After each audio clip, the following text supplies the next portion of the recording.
All right, good morning, everybody. It's 8:32 a.m. This is the Traffic Advisory Committee meeting for the town of Wakefield for May 10th, 2024. Just a reminder, this is being audio and video recorded and will be posted to the town's website and WCAT.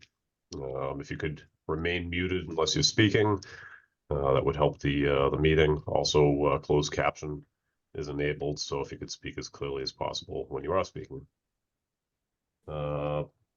Item 2, attendance. I have Steve Mayo. Believe Joe Conway's on. Morning. I have Bill Renault.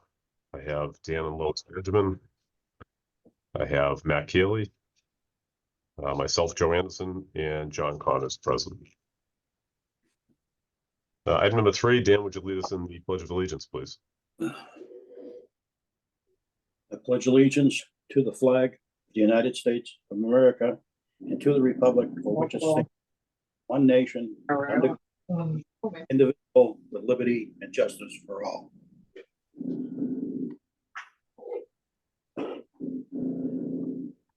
Thank you, Dan.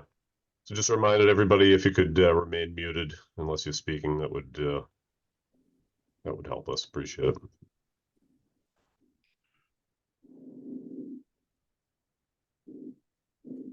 All right, item number 4 is public engagement. So this is a time where any members of the public that have any questions or comments for traffic advisory not related to an agenda item, so something that is outside of the scope of our agenda today, we'll definitely allot time for these agenda items, and I'll talk a little bit about that as we run through them. But I do have one. I have Brian Noyes on with us. Brian, I did receive your email. You were looking for an update on Oak Street there. Good morning. Yes, good morning. Brian Noyes, 36 Old Nahant Road. Just following up on my previous comments at the June 2023 meeting about the intersection at Old Nahant and Oak Street. I know DPW has had a phase 2 project on their website, but I was trying to look for a status update there, but also almost a year later, the problems, or as I see it, still continue with folks not adhering to the stop sign, plus overall speed issues. The other thing for the lieutenant would just be also large trucks. I don't know if they're construction trucks or related to what, but coming out onto Farm Street at Old Nahant, there's been a couple times where we've had trucks having to go around the island there, large, like, semis, using the left side of the island because they can't make that turn. So there's a couple times where I've captured trucks that, coming out that end. So they're definitely using the Oak Street corridor.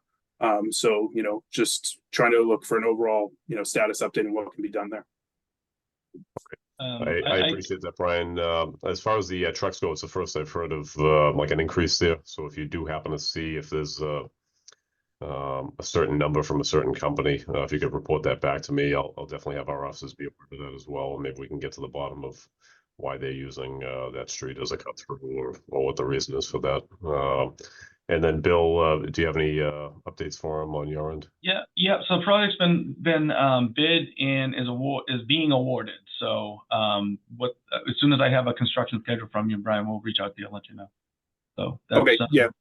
And I would just say this on the website, the status on that interactive map isn't enabled or something. Yeah, that page is, I saw your email. So yeah, I sent it to staff this morning when I saw it. So they'll be updating that hopefully today. Okay. And for the Lieutenant, there's nothing that can be done with kind of patrols or like kind of some sort of like thing with the stop sign adherence, just to kind of I know that's a problem all over town, but I just want to check in on that if there's any ability to staff or police that. Definitely, I can definitely add that to a directed patrol list. But like as you mentioned, it's the list is growing throughout town, especially with the nicer weather. So with any consistency, it's going to be difficult. But I'll see if we can get them out there for a period of time to at least catch a good majority of the traffic there, so they're aware that we are out there. We'll do our best to get there. It's one of quite a few hot spots on our radar. So we'll add them there as often as they can be there. Okay, thank you. Anybody else for public engagement? Again, not related to an agenda item. We will get to that as we hit the agenda items. Dan, you have something for us? Yeah, I'm assuming this is for Joe Conway, I guess. I'm assuming the spring street painting is started. Not yet, Dan, but within the next probably week to 10 days. I think the Okay. center line trucks show up next week. Okay, could we, Richardson Ave and North Ave, that intersection, is it Yep. possible to cut that off? If the distances make sense, I don't see why that should be an issue. Our guys do that, so it's not. The It's not major heavy lift. bus route too.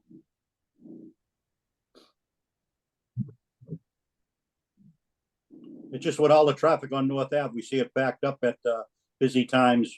And it's a major truck route and it just backs up into the Albion Street intersection.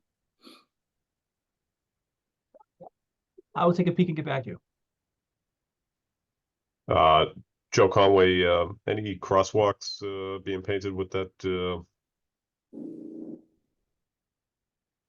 time frame, or is it just line painting? We'll go out and do everything. So the only thing that we can't do in-house is the long line stuff. And then our highway division will go out and do everything else. Can you So- have them just, I got a request for one down by Blessed Sacrament. It's faded there. Maybe if they can take a look at that. Yeah, Joe, anything that exists now, they'll touch everything. They'll start with kind of Main Street and the square and work out from there. Awesome. So they'll be in the area shortly. Okay, excellent.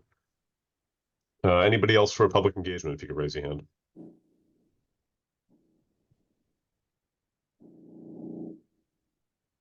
All right, last call for public engagement.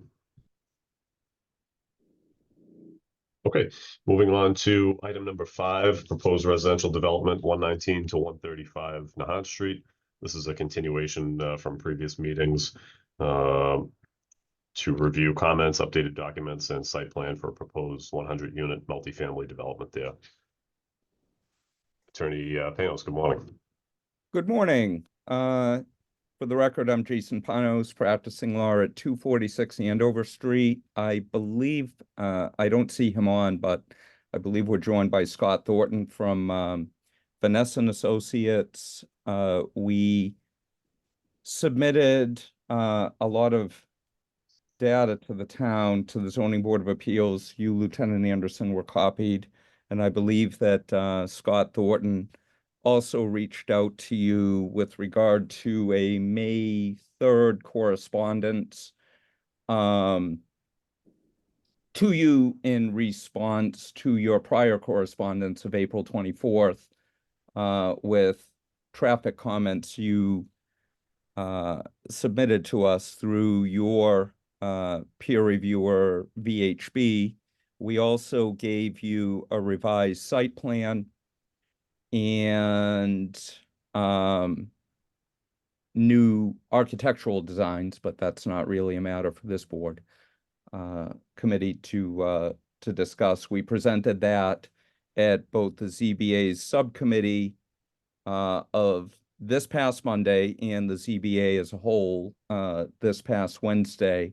They are, if I may speak to their process a little bit, they're waiting on you to produce a definitive memo of traffic recommendations before they will even take up any discussion on traffic. So, and I inform them, and I believe Chair Lucy is on and following these proceedings. I did indicate that we were working cooperatively, that you had produced a memo and that we responded and that we were going back and forth now and that the process was starting in earnest. So with that, I believe that Scott Thornton has a PowerPoint presentation based on the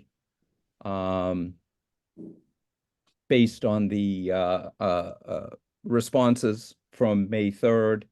And he'll also talk a little bit about the traffic elements of the revised site plan. So with that, through you, if I could ask Scott to continue with the presentation. Sure. Scott, I made you co-host, I think, so if you need to share anything. Okay, thank you, Lieutenant. Morning. Good morning.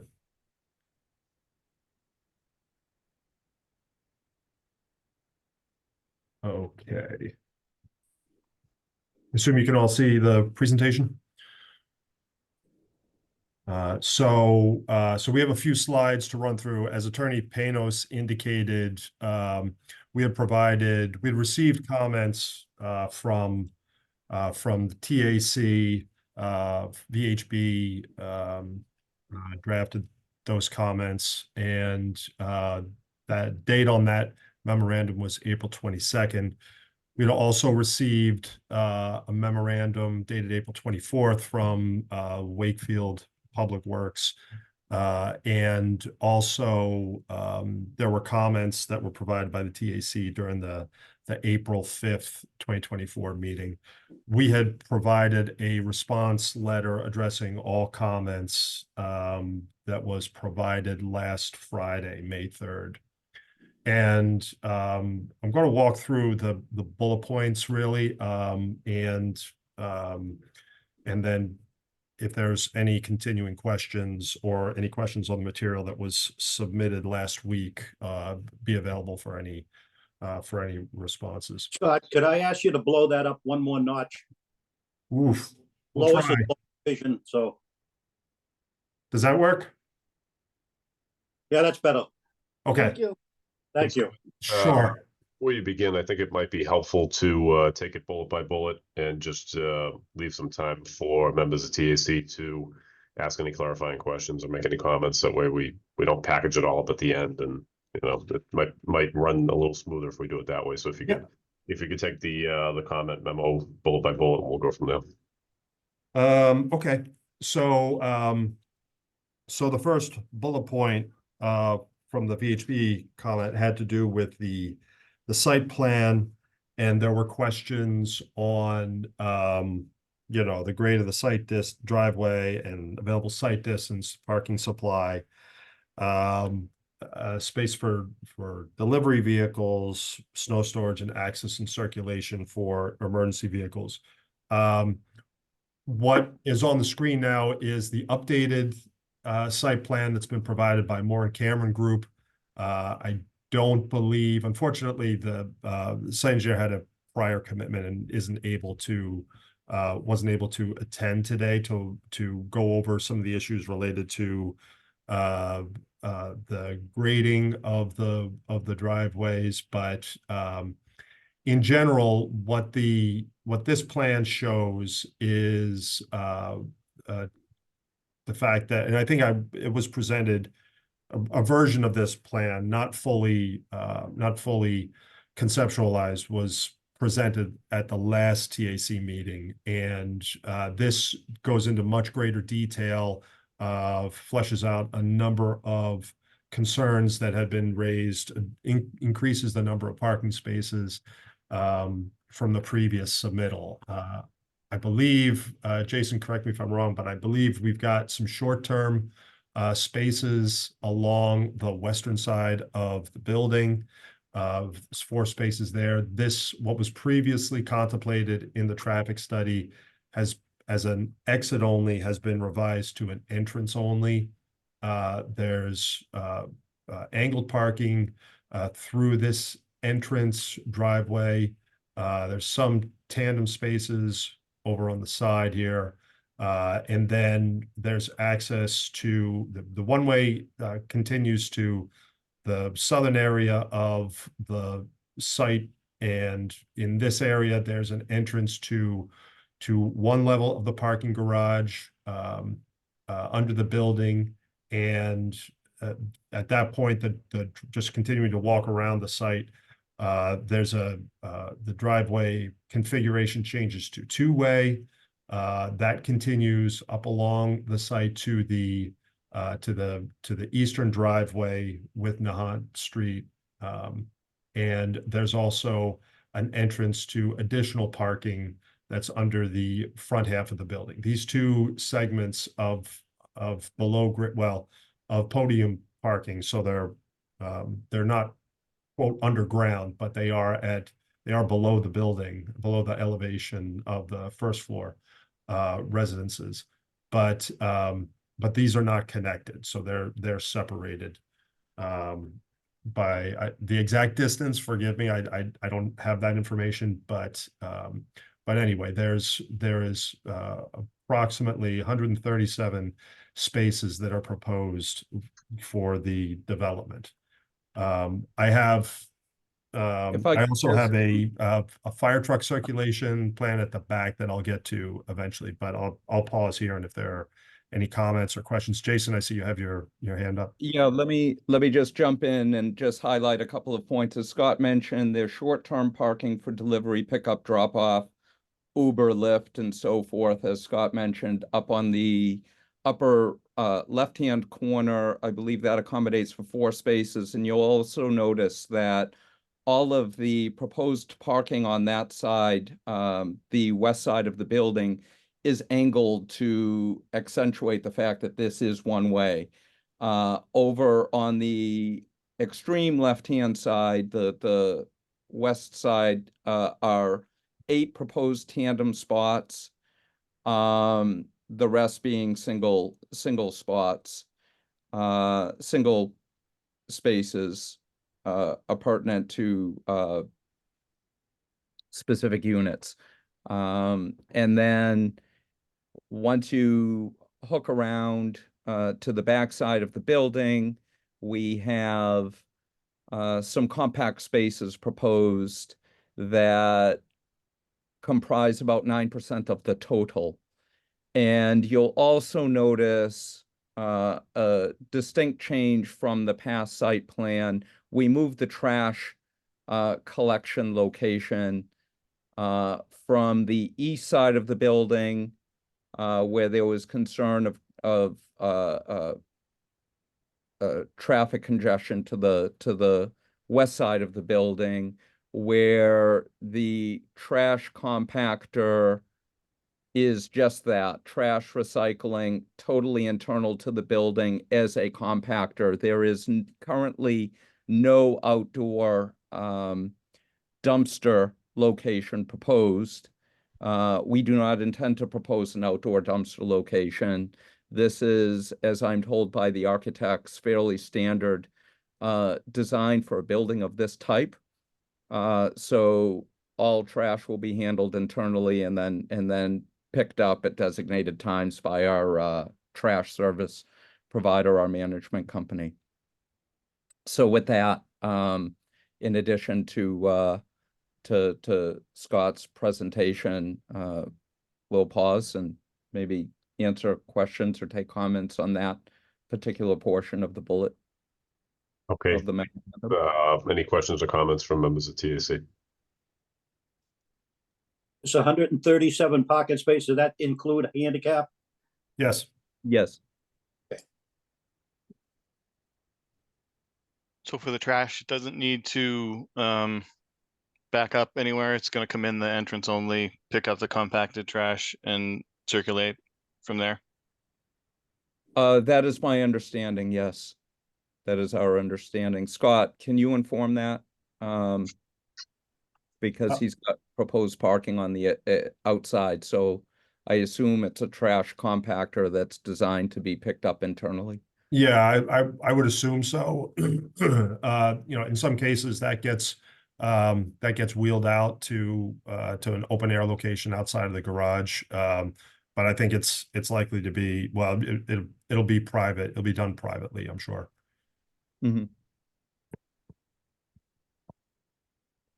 I had a couple more comments on the site plan. So I'm still concerned about the shortage, you know, compared to the zoning requirement. So we're still 18 spaces short.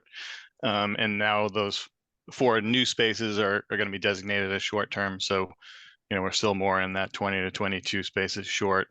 I have some concerns about the parking under the building because it appears that both of those lots are dead end. So it's kind of tough for somebody to come into the site, decide they want to park in one of the under the building lots, find that there's no spaces and have to reverse direction. That's kind of an awkward move to have to make in a drive aisle. So, you know, it could result in a bunch of recirculation through the site. That's not ideal.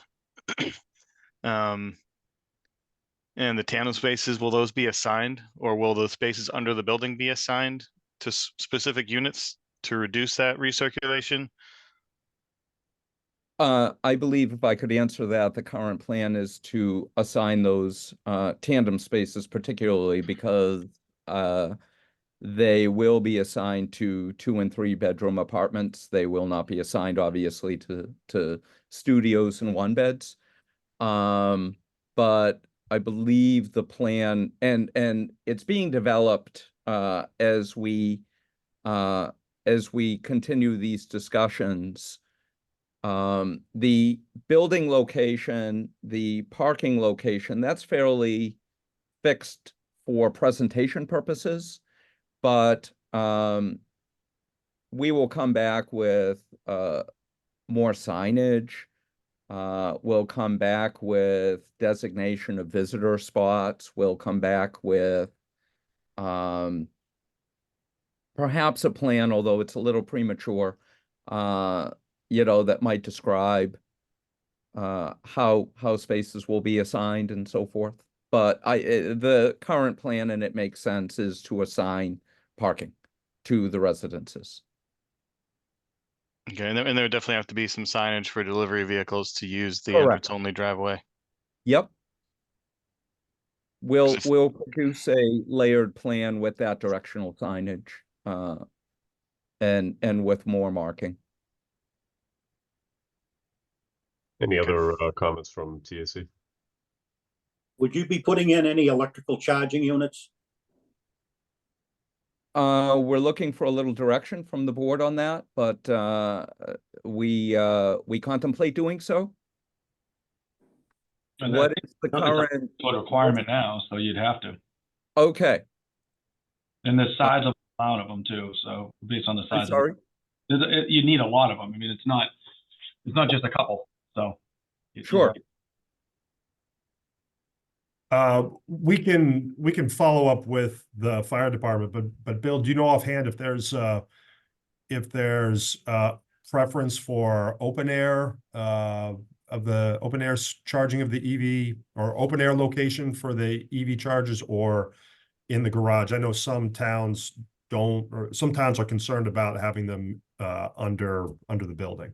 Yeah, I would imagine the chief would have an issue with it being in the building.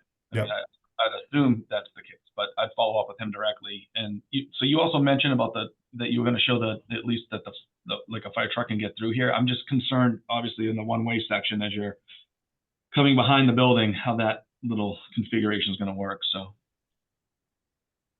So just so members of the TAC know, the fire chief is out of town for this meeting, but I do want him to, since this is the first look we're really getting at the most up-to-date site plan, I'd like him to have time to review the site plan and definitely vet those 2 issues. One being circulation around the site and seeing if there's enough roadway width for his apparatus, and what he thinks about the site overall in an emergency situation, especially with 100 units proposed. And also the electric vehicle component too. I know some developments in town have had some in the garage, but the garage may have been a little bit more open than this may be. So I'd like him to maybe help us vet that out when we have a little more detail overall with signage and some of the other comments that may come up. And to that point, Lieutenant Anderson, that's exactly the kind of direction we were looking for. Sure. So, again, to Scott Thornton's question, internal, external, open air, and that type of thing. But we fully expect that we will be adding those again as the plan takes further shape. We'll be adding those to the plan for presentation. If there are no more comments from TAC, Scott, you can continue on. One more piece. So just kind of harping back on the assigning of spaces. I mean, I just don't think this site really supports, trying to find a space. I don't think you really have that ability here. I mean, sections of this are all one way. I mean, you're going to be circulating back into Nahant Street if you have to come back through looking for a space. I mean, I don't think that really jives. At least that's my opinion. I think you'd have to at least assign them. And I think that makes sense. Yeah. Yeah, I think that I'd agree with that, particularly as you mentioned, Bill, on the western side, people are going to be looking for those spaces as they're coming in the one way. So I think that makes sense. Scott, any idea how many of these would be visitor spaces? Right now, it's looking like the 4 that are up near the up near Nahant Street, coming in off of that driveway on the west. The 4 that are right in this area next to where the Would fire those truck is. also be Uber and delivery and Yep. local spaces? Yeah, So yeah, those are going to be both short-term for deliveries and visitor parking spaces. yep. So you see my concern with 100 units in In 4 spaces for people to come over. Yeah. Yeah, people are gonna be parking on streets. That's the ladies problem. and gentlemen, when you're asked to speak, we can get to that, but we're reserving this just for the developer and members of TAC for right now, and we'll provide time for public comment. Thank you. And I don't think sharing the visitor spaces with the delivery and short term is really going to work. I really think a delivery vehicle needs a designated space. Because otherwise they're just going to pull up in live park wherever they come into the site. We've had that, Matt, with other developments where we've had designated spaces. I can think of a couple in particular that, there was signage solely for loading, unloading, Mhm. deliveries, things like that. One of which hasn't come to fruition just yet, but is the Crescent Heights, but Mhm. right across from the police station where we had that before us about a year or so ago, and that was a concern of ours there. Was making sure that delivery vehicles stay off of the main road, Crescent Street, another narrow roadway with, some challenges there too. Speeding cars and reduced visibility and things of that nature. So like we brought up in the previous meeting, even temporary illegal parking can create a hazard street like Nahant Street. It's a narrow road with a crash history that can be pretty serious at times. Reduce visibility. So if those 4 spaces are for your visiting nurses, your just visitors in general to the 100 units that this site plan proposes, your Uber Eats drivers and the like, it just won't work. And I think that my major concern with that component is that your Uber Eats driver, or even your Uber driver that's just dropping somebody off, if there's no place to park, they're probably gonna illegally park on the Hot Street. And even if it's temporary, if it reduces an already, in my opinion, reduced site visibility situation, it's dangerous. And it's not really functional for the residents there. I think to expect a resident of this proposed development to have 4 parking spaces available for their visitors, just it doesn't make any sense. And I think it may be different if this were a street that had ample on-street parking, but there really isn't. The side streets don't really allow for it. Nahant Street doesn't allow for it. Scott, I looked through the comments and there were some other studies that were in towns that were similar to ours, size-wise, and maybe not, rapid transit towns like Malden and Medford, like we discussed before. But I'd have to look at those studies and see, did they have a Nahant Street situation too? Even though the communities might be like ours, that was my question there. And this just, it doesn't have the parking, and parking isn't everything. And obviously this is 40B, so it doesn't have to comply with our parking bylaw. I understand that, but it also has to make sense too. And as of right now, it doesn't make sense to me. But anyways, we'll continue on to the next comment. But if Yeah. I may add to that, I don't believe that those 4 temporary spaces are also designated for visitor spaces. That's my understanding from the ZBA presentation. Those are, as I understand it, and I'll confirm with the engineer, who's just been onboarded, by the way. He's been spending the last month and a half Catching up. really Oh, I understand refining this site plan. which is why he's fairly confident that this is the site plan that's ripe for presentation, upon which the other layers and the full permit set will be produced in early June. But as I understand the conversation following it over the past few days, those 4 spaces are short-term parking spaces for loading and unloading, Uber Eats, pickup, drop off, that type of thing, and that other spaces throughout the site will be designated separate and apart for that for visitor location. I will also add that with regard to parking on adjacent streets, we have no problem, obviously, with no parking signs going up and with traffic On enforcement. the street have a problem with that though, Jay. I mean, that's right. I mean, you're telling us no parking signs on streets that folks are parking on for the houses that are already there.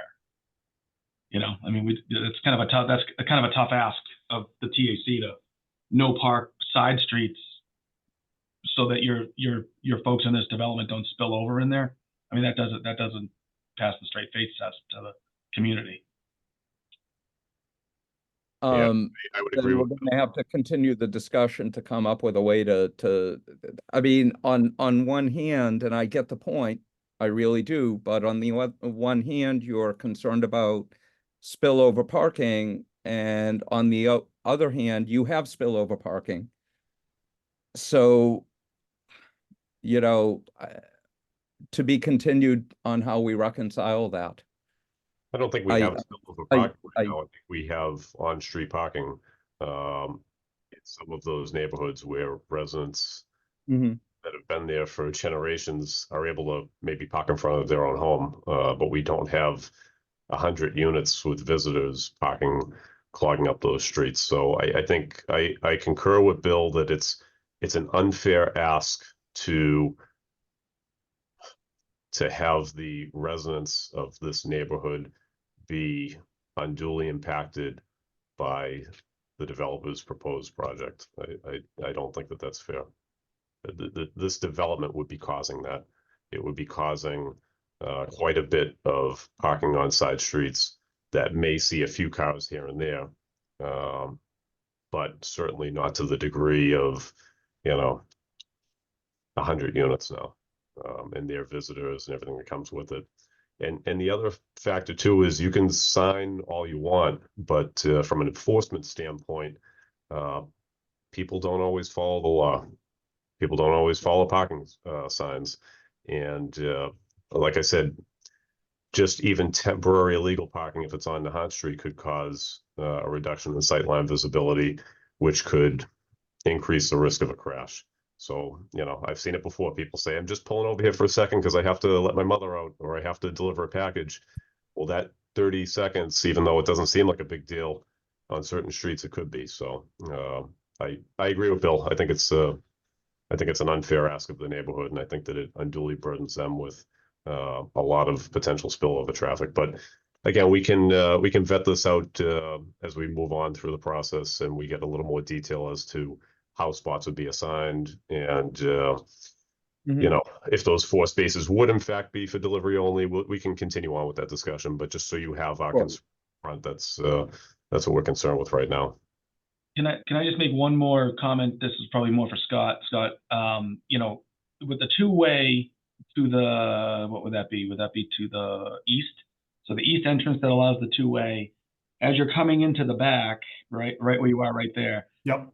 There needs to be some type of turnaround or something for folks to be able to get back, right? Because you're coming into a one-way and they can't continue. So, if you're getting to those corner spots or you're looking for spaces as you're going through, I mean, that becomes pretty confusing in that location too. I mean, it's kind of a cluster with no place to really turn around and a one-way traffic coming at you. So, I just see that as a conflict point where it's, just your site circulation doesn't really jive, in my opinion.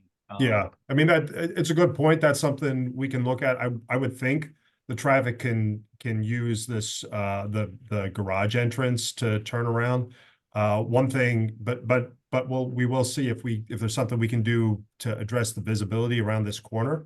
I think the other thing is that we ran the fire truck, the Wakefield fire truck, around the site to make sure that would work. But but recognizing the TAC and the town will be looking for other vehicles, the delivery vehicles, probably testing of some of these parking spaces for just for passenger vehicles. We'll provide those auto turn runs as well, and also show the vehicle reversing direction in this area. Right. I mean, just looking at this, I mean, the way you made the run work to get, you know, you're using both entrances to be able to get there, right? So if the fire truck's coming in down the one-way area, you know, I think you run into the parking spaces, right? I mean, that's kind of what I'm looking at right now. You stop where the fire truck is, and then you have the other you have to come in the other way on the two-way section to get to that back right corner, right? I mean, that's what it looks like. So this is the entering plan, and we just wanted to show that it was feasible for the fire truck to come in from either side. I mean, we could have, and it was really 6 and 1, half dozen the other. We've got another plan for exiting movements, and you know, we could have run probably the truck entering on the west side and exiting out the east side. And if they were to come in from the east side, you know, they would have to obviously continue out the west side, and that would be, you know, that would be an assisted maneuver. But it generally, you know, the analysis shows that the truck can get all the way around the building.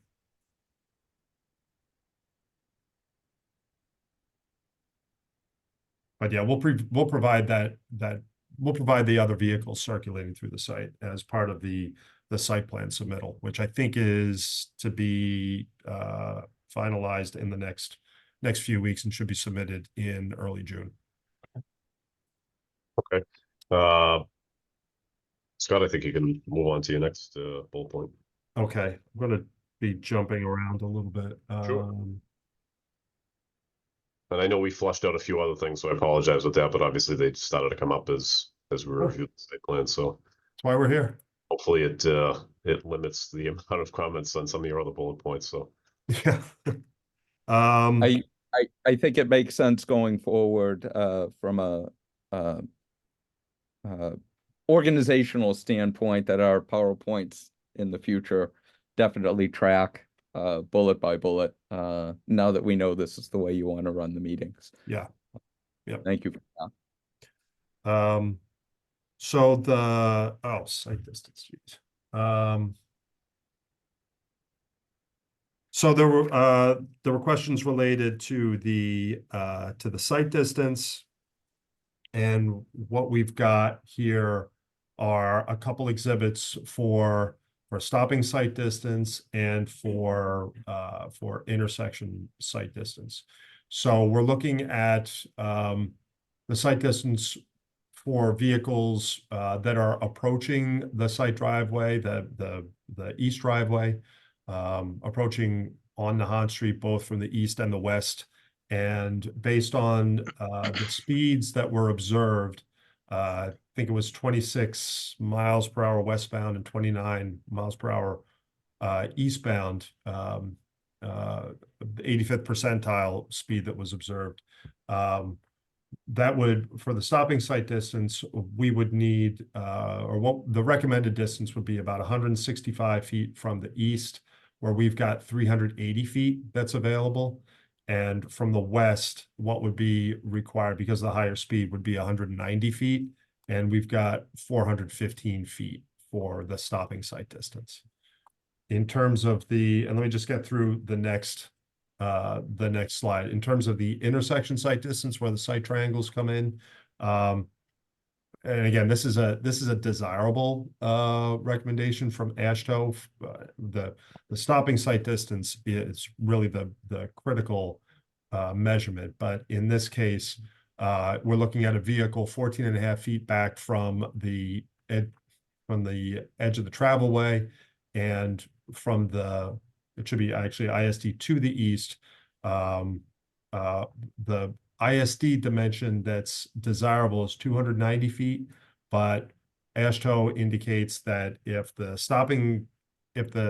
what's recommended for the stopping site distance measurement can be provided, then vehicles on the major street have the ability to avoid collisions. And in that case, we're back to the 165-foot recommendation to the east, and we measured 180 feet. Similarly, for the west, with that higher speed, the desirable ISD would be 320 feet. The minimum, again, based on the stopping site distance requirement, would be 190 feet, and we've got 410 feet running along the site frontage. I'll stop there if there are any questions. Yeah, I have a couple questions, well, not questions, comments. I know that AASHTO says that, meeting the minimum stopping site distance for ISD is adequate to avoid collisions. I've been pretty consistent at all TAC meetings that I like to have the bar set a little bit higher there, just because we're basing things on the 85th percentile speed. We know from the speed study that there are a lot of data points that were well into the 30s and high 30s on Nahant. So that means that all those vehicles are going to have to significantly slow down to avoid a collision with somebody pulling out of that east driveway. That's why I like to be able to get at least much closer to the ISD, the desired ISD, than just meeting the minimum SSD. So I'm still a little bit uncomfortable with the ISD looking to the east. And regarding that, the renderings are showing some ornamental grasses there. I know that's done for aesthetic purposes, but that's obviously not going to be able to be placed where it is shown on those renderings. And my other question was, it looks like the fence on the east side goes to the property line. And I believe that puts it within the site triangle, so that fence would not be able to be extended all the way to the property line. Yep. Both of those things, any landscaping on the east side and that fence will have to be pulled back, to be beyond the 15 feet from the edge of the travel way. Yeah, and as Jason indicated, we'll get better coordinated with all the disciplines. But I did notice the same thing on one of the renders. I think there's a vinyl fence that's looks great, but it would have to be pulled back a little bit. And Scott, correct me if I'm wrong. I believe it's the staircase for the property just to the east that becomes the limiting factor. It may be. It may be. Okay. Bill? Anything on your end? I think honestly, Matt echoed what I was going to say, so it's good that we're coordinated. I would agree with both of you guys. I think, I trust your experience as engineers regardless, but when I add in my personal experience, when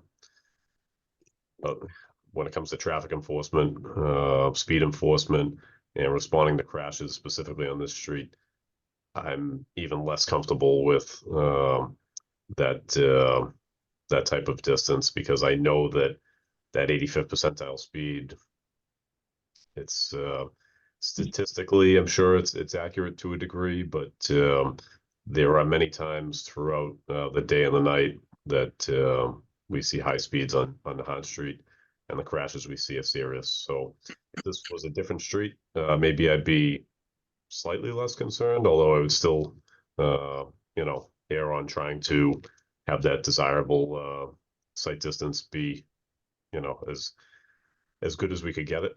But having that personal knowledge of the types of speeds we see on the Nahant Street and the severity of the crashes that we see on the Nahant Street, I'm even more concerned. So yeah, I agree with you guys, and I agree because of my personal experience there too. Anybody else from traffic advisory on this bullet? All right, Scott, take it away. Okay. Yeah. So there were questions about the traffic counts and if they were appropriate.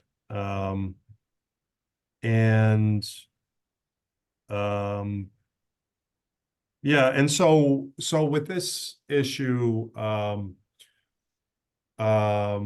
we looked at, I don't recall receiving any specific volumes for this intersection of Nahant Street with North Ave and Main Street. We did go back and look at some counts that we had conducted for the 10 Broadway development, the Kimco residential development. Those counts were conducted in February of 2022. We did a comparison where we adjusted both, the December and the February volumes to average month conditions, and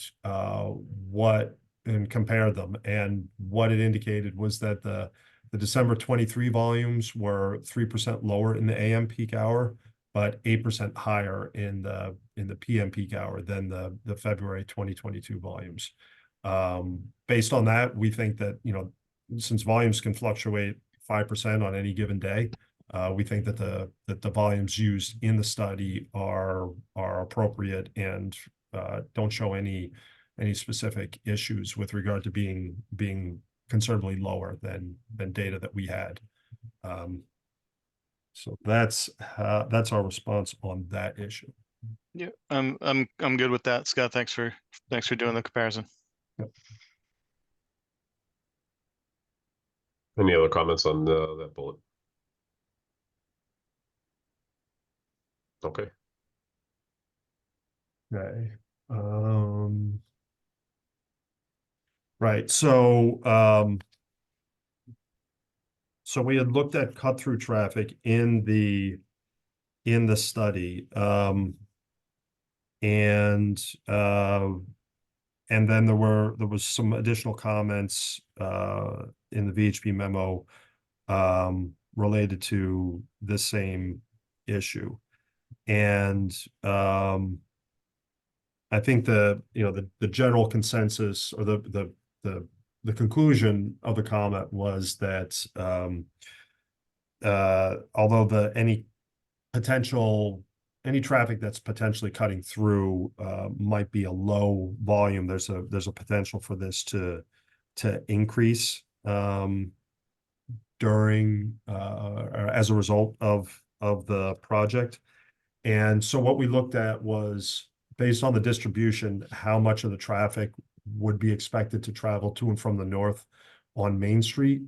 That, we think a lot of the traffic is headed to other areas, to the west and south. There's other locations to get to, rather than heading up Main Street. So that volume, equated to basically 2 trips during the morning and 3 trips during the evening, which related, given the existing trips to and from the north on Main Street and Traverse Street, is basically works out to be a 1.9% increase in the morning peak hour and a 2.2% increase during the evening peak hour. We think that's really hard for people to notice. And and this is just, I'm sure on some days there may be more people using that alternative or that alternate route, and on some days there'll be fewer people, maybe nobody using that. But I think what's there now is really a pre-existing condition and not due to the project. And if there's, if there's an increase due to the project, it's likely to be minimal at best.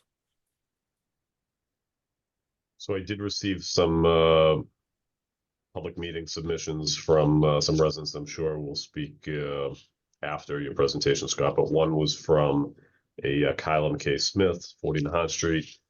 And she, among other things, observes a significant amount of queuing up to about her house at 40 Nahant Street as early as 7:30 in the morning. She's also concerned with cut-through traffic in areas that we spoke about in some of the prior meetings, but wasn't part of the traffic study, and that's besides Bennett and Traverse, Birch Hill and Franklin Street. They see a significant amount of cut-through traffic on those streets, and I've had some speeding complaints on Franklin Street, and it's kind of it's a narrow street. It's got its own challenges. So you may be correct. This may not be a result of the development, but I don't think it helps existing conditions. That's I think my concern. Yeah. You know, adding a few trips, even though it may not be noticeable to, you know, the resident. It's still not helping. It's still not helping our intersection ratings and the queuing and things like that. So that's my comment on that. Matt or Bill? I had the same thoughts. Yep, same. Any other comments from TSC?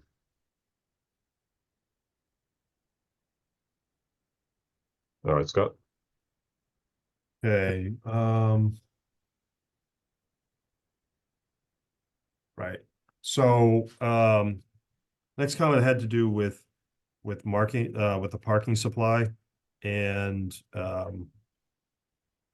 you know, understanding the town zoning bylaw, and the requirement, present there. When we look at that perfect fit parking, which we use quite often because I think it's a powerful report in that it shows that, you know, there's been a lot more parking that's been built, been required to be built for developments that than gets used.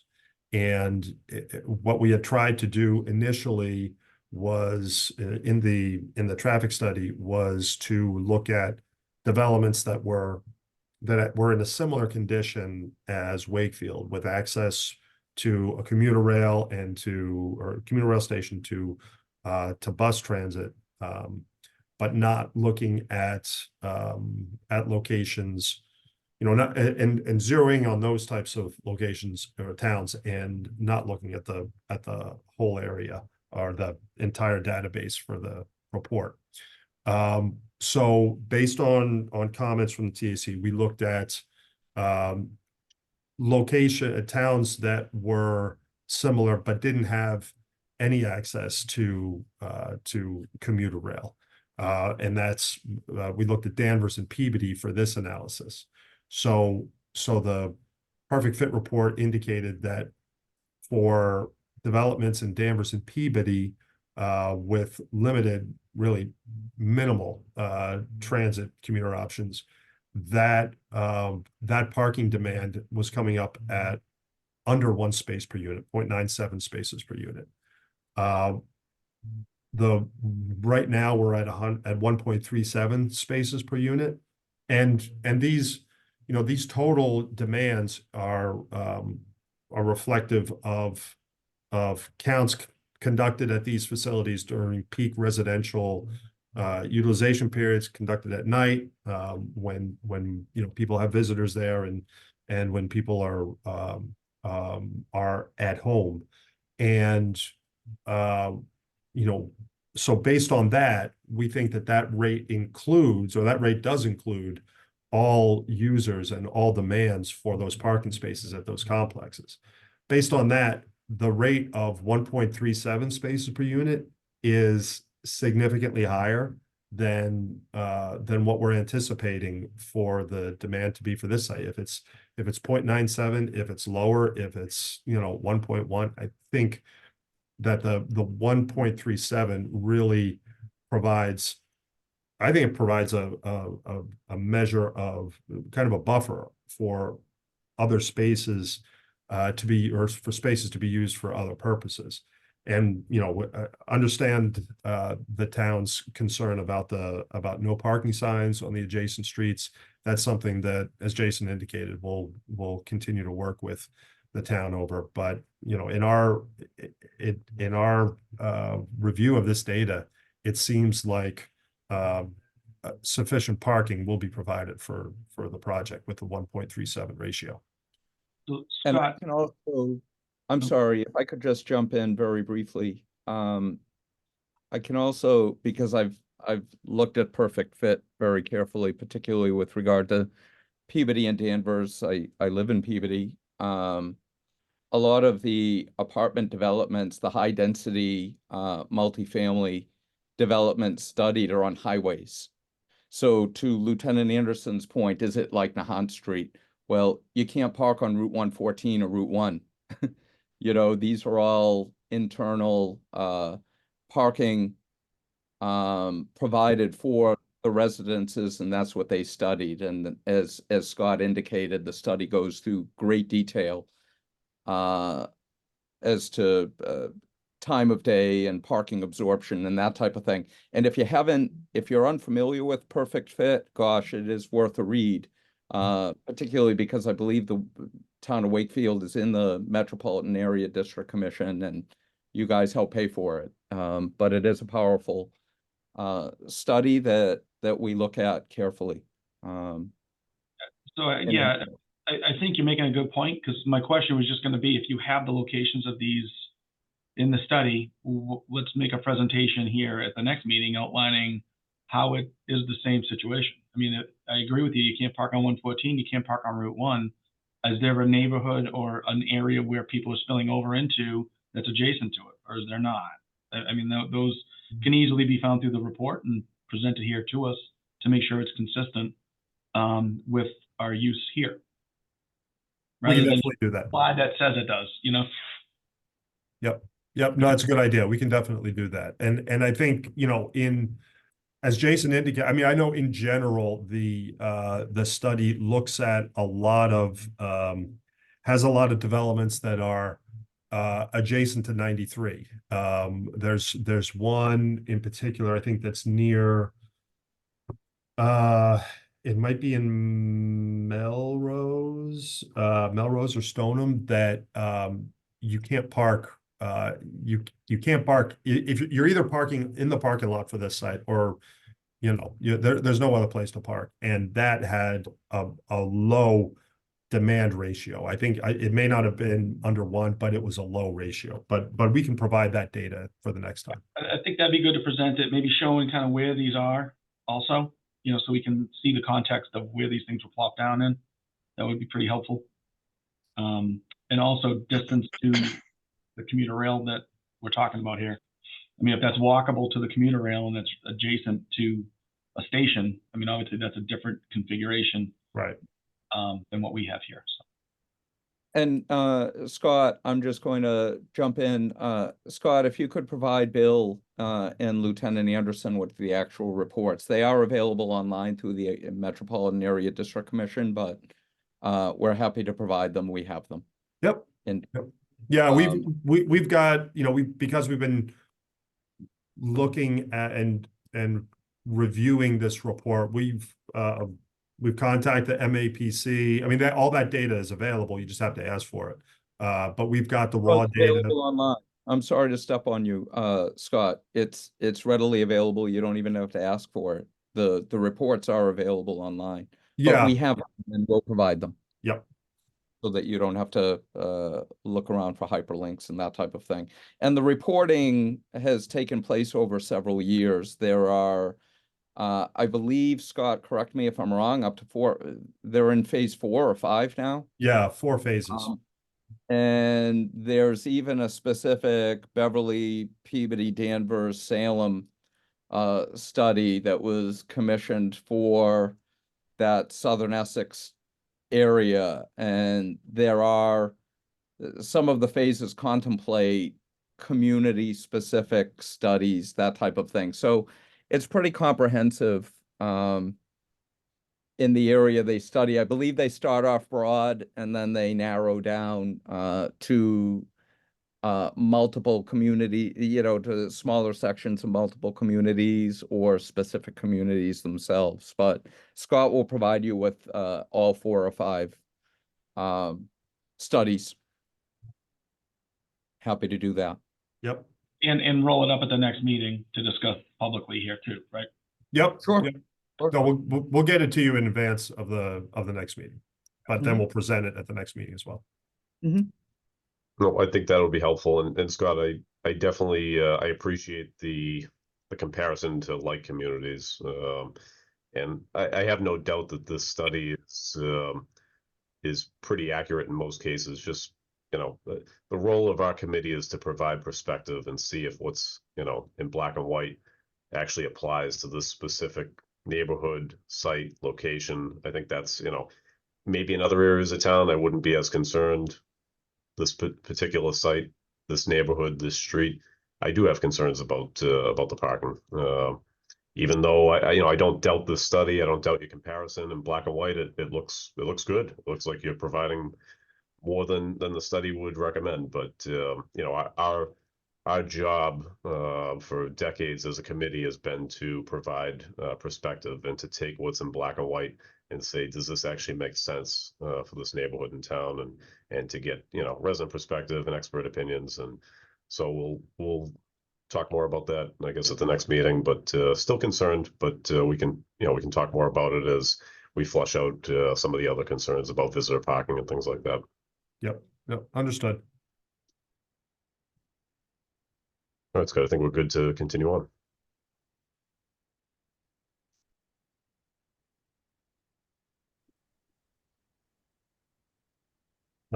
Okay, so with regard to the crash data, Lieutenant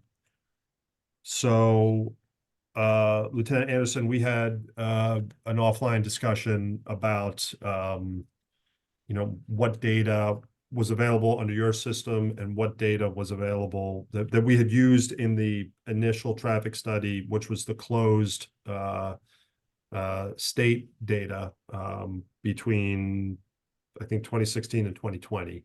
And then we had the discussion that it made sense to focus on 2021 to 2024 for the most recent data. And so we were able to go in and look at the crashes both by intersection and road segment along Nahant Street. And I think that, the good news is that, notwithstanding the police department's experience regarding the actual crashes and being on site to sort of clean up those crashes and look at concerns there. The newer data indicates that I think crashes have decreased, and so I think there might have been one location or a couple locations where the crash rates were above the state averages, and that those numbers have gone down, so that there isn't any of the intersections that are above the state averages.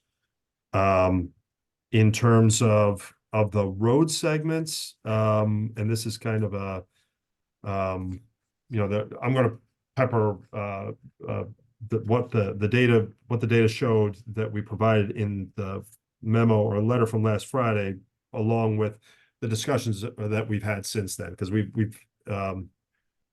in the road segments, the numbers of crashes decreased moving away from Main Street. And we looked at 4 segments going between Main Street and Farm Road. And the segment between Birch Hill Ave and Main Street was where the majority of the crashes seemed to occur. And in that case, in that section, that segment was above the DOT average for a road segment crash rating. And at that area, it does seem like what was interesting was there's a lot of fixed object crashes or single car crashes. And it could be that vehicles heading westbound, it seemed to be mostly vehicles heading westbound. It could be an issue of driver distraction. It could be an issue of the curvature of the roadway. But that seemed to be a issue that we noted. And that was really the hotspot that was, and we had talked about that. Lieutenant Anderson is trying to pick out where some quote unquote hotspots may exist along Nahant Street, and that was really it in terms of the analysis. And nothing specifically in this area where the project, I mean, there are some crashes that were observed in this area where the project driveways are proposed, but crashes occurring primarily in the segment between Main Street and Birch Hill Ave.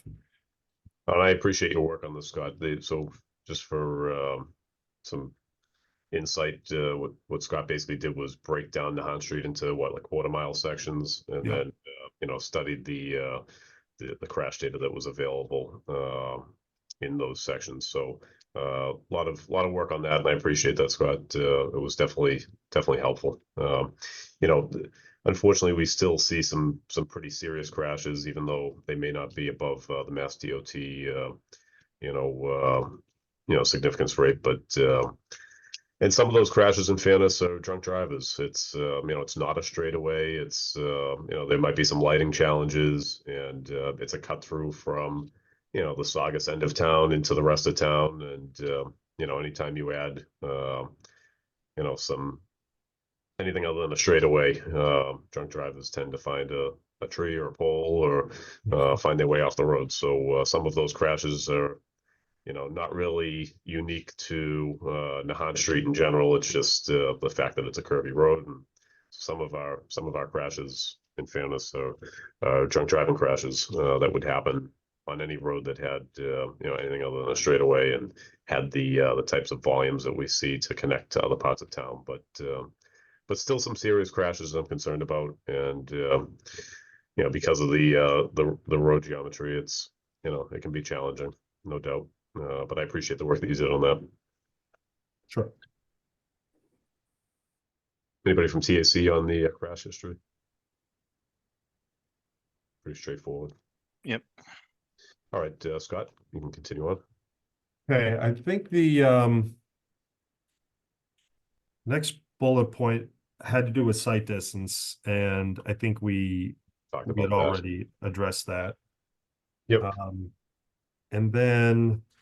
And that was it for the comments from VHB, and then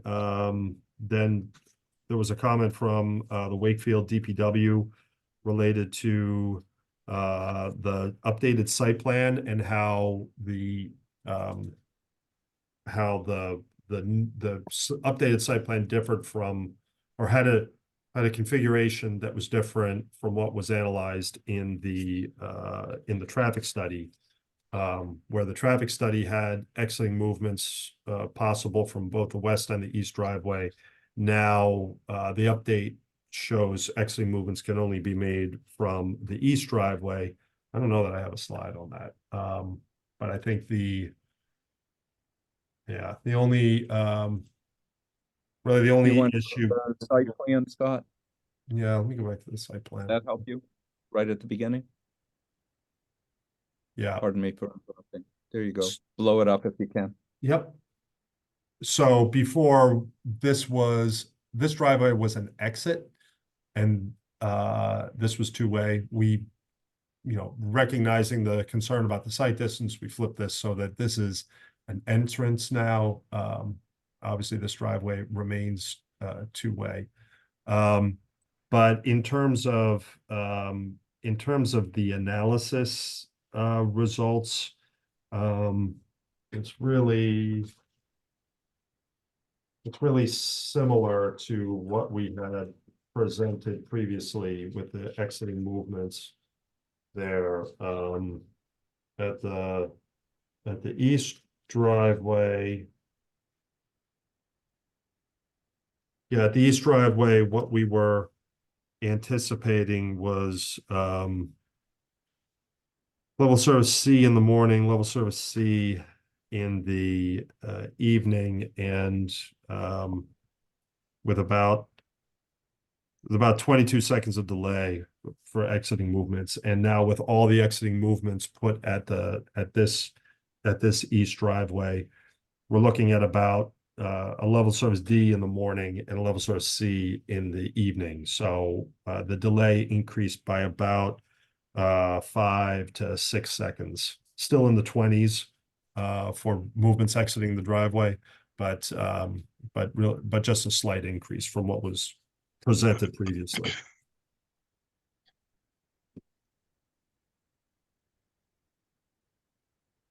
Okay, any other questions or comments from members of TAC? Just one other site plan comment. I was wondering at the west driveway, it didn't seem like there was a wheelchair ramp shown for the crosswalk that's just to the east of Traverse. I'm assuming we would leave that crosswalk there and put a wheelchair ramp in there. So Yeah, we still have the Nahant crossing. Yeah, that's a good point. We'll look at that.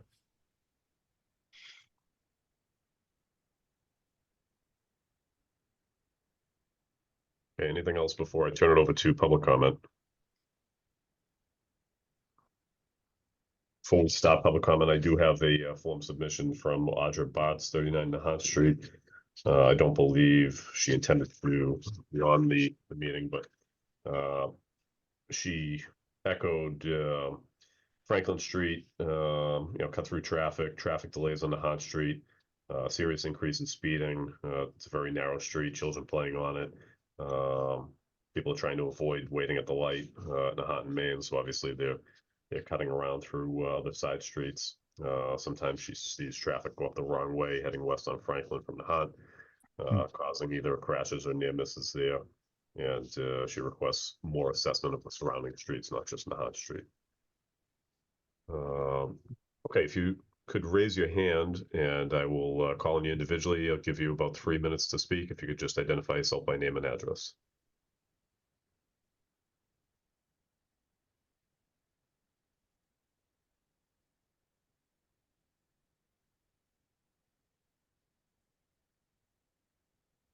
Don't see anybody. All right, Victoria, I'll have you first. Good morning.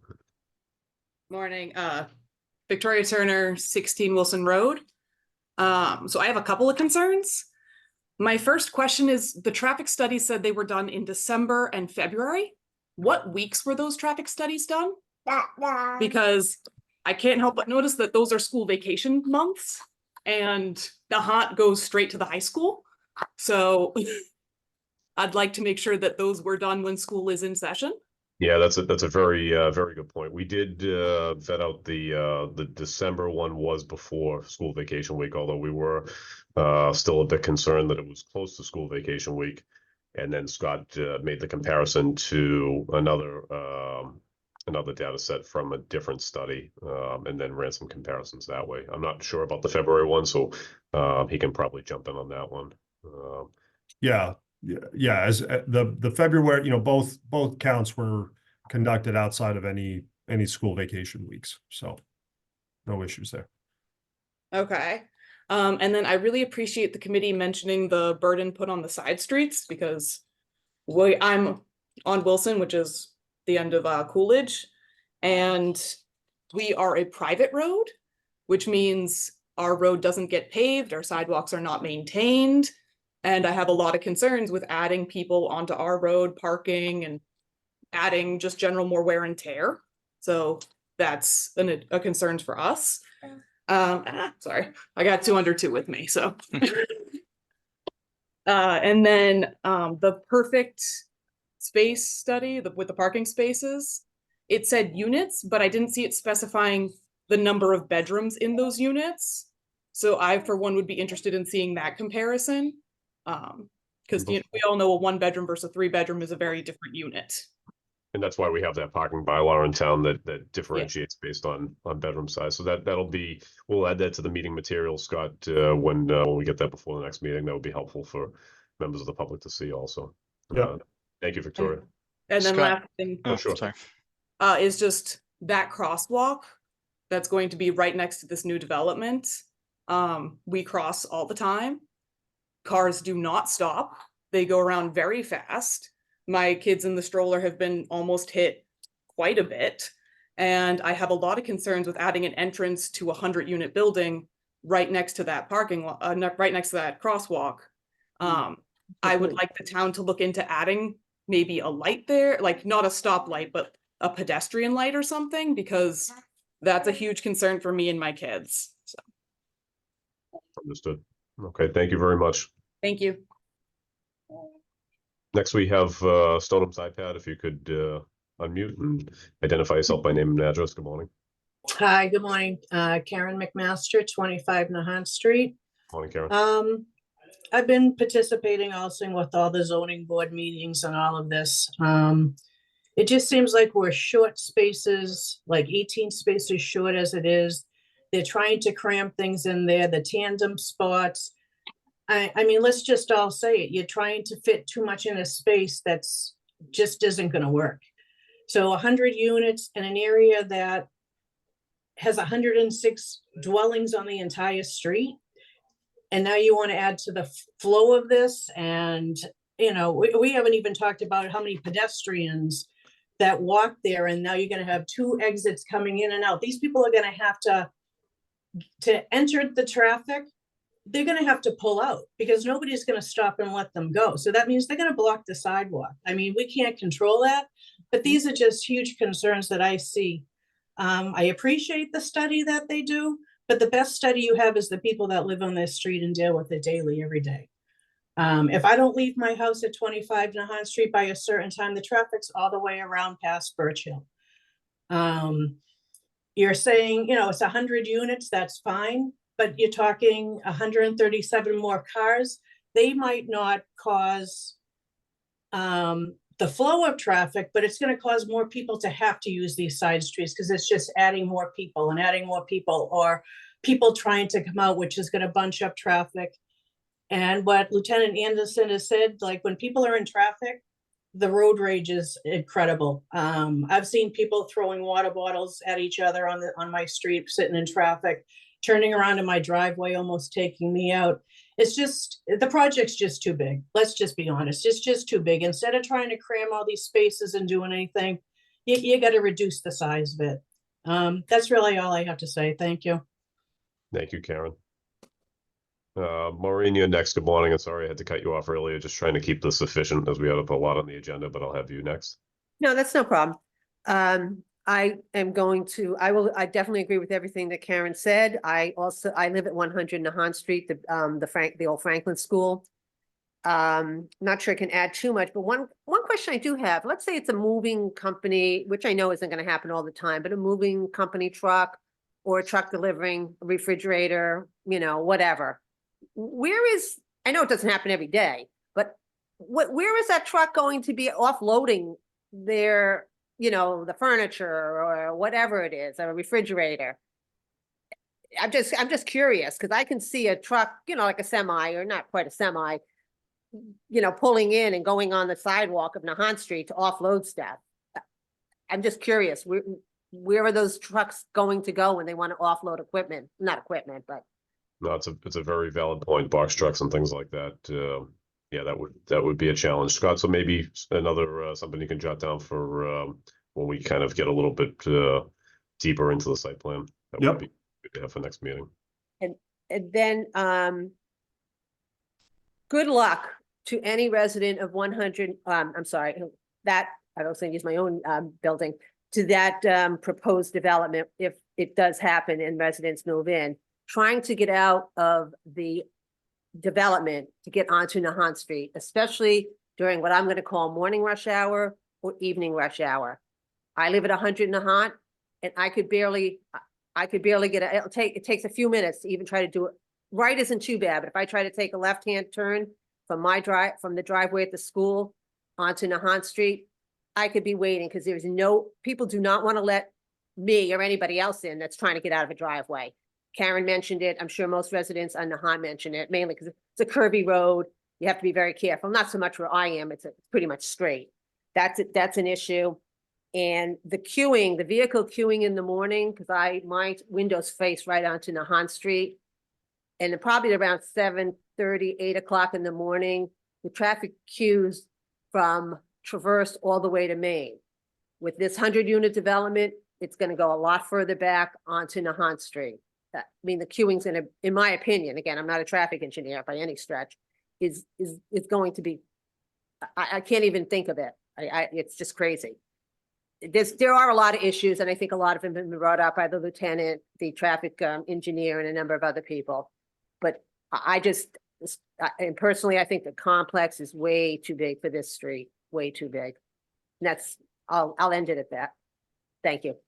Thank you very much. Brandon, you're next. Hi, good morning. My name is Brandon Knapstead. I live at 42 Stark Ave. I'll keep my comments brief on things that have already been reiterated, but I would be interested to see at the next meeting, as was previously mentioned, the unit counts and size of units as that factors into this parking space correlation. Definitely an immediate thought that I had as well, because it was, as it was presented, it was unit count, not unit size.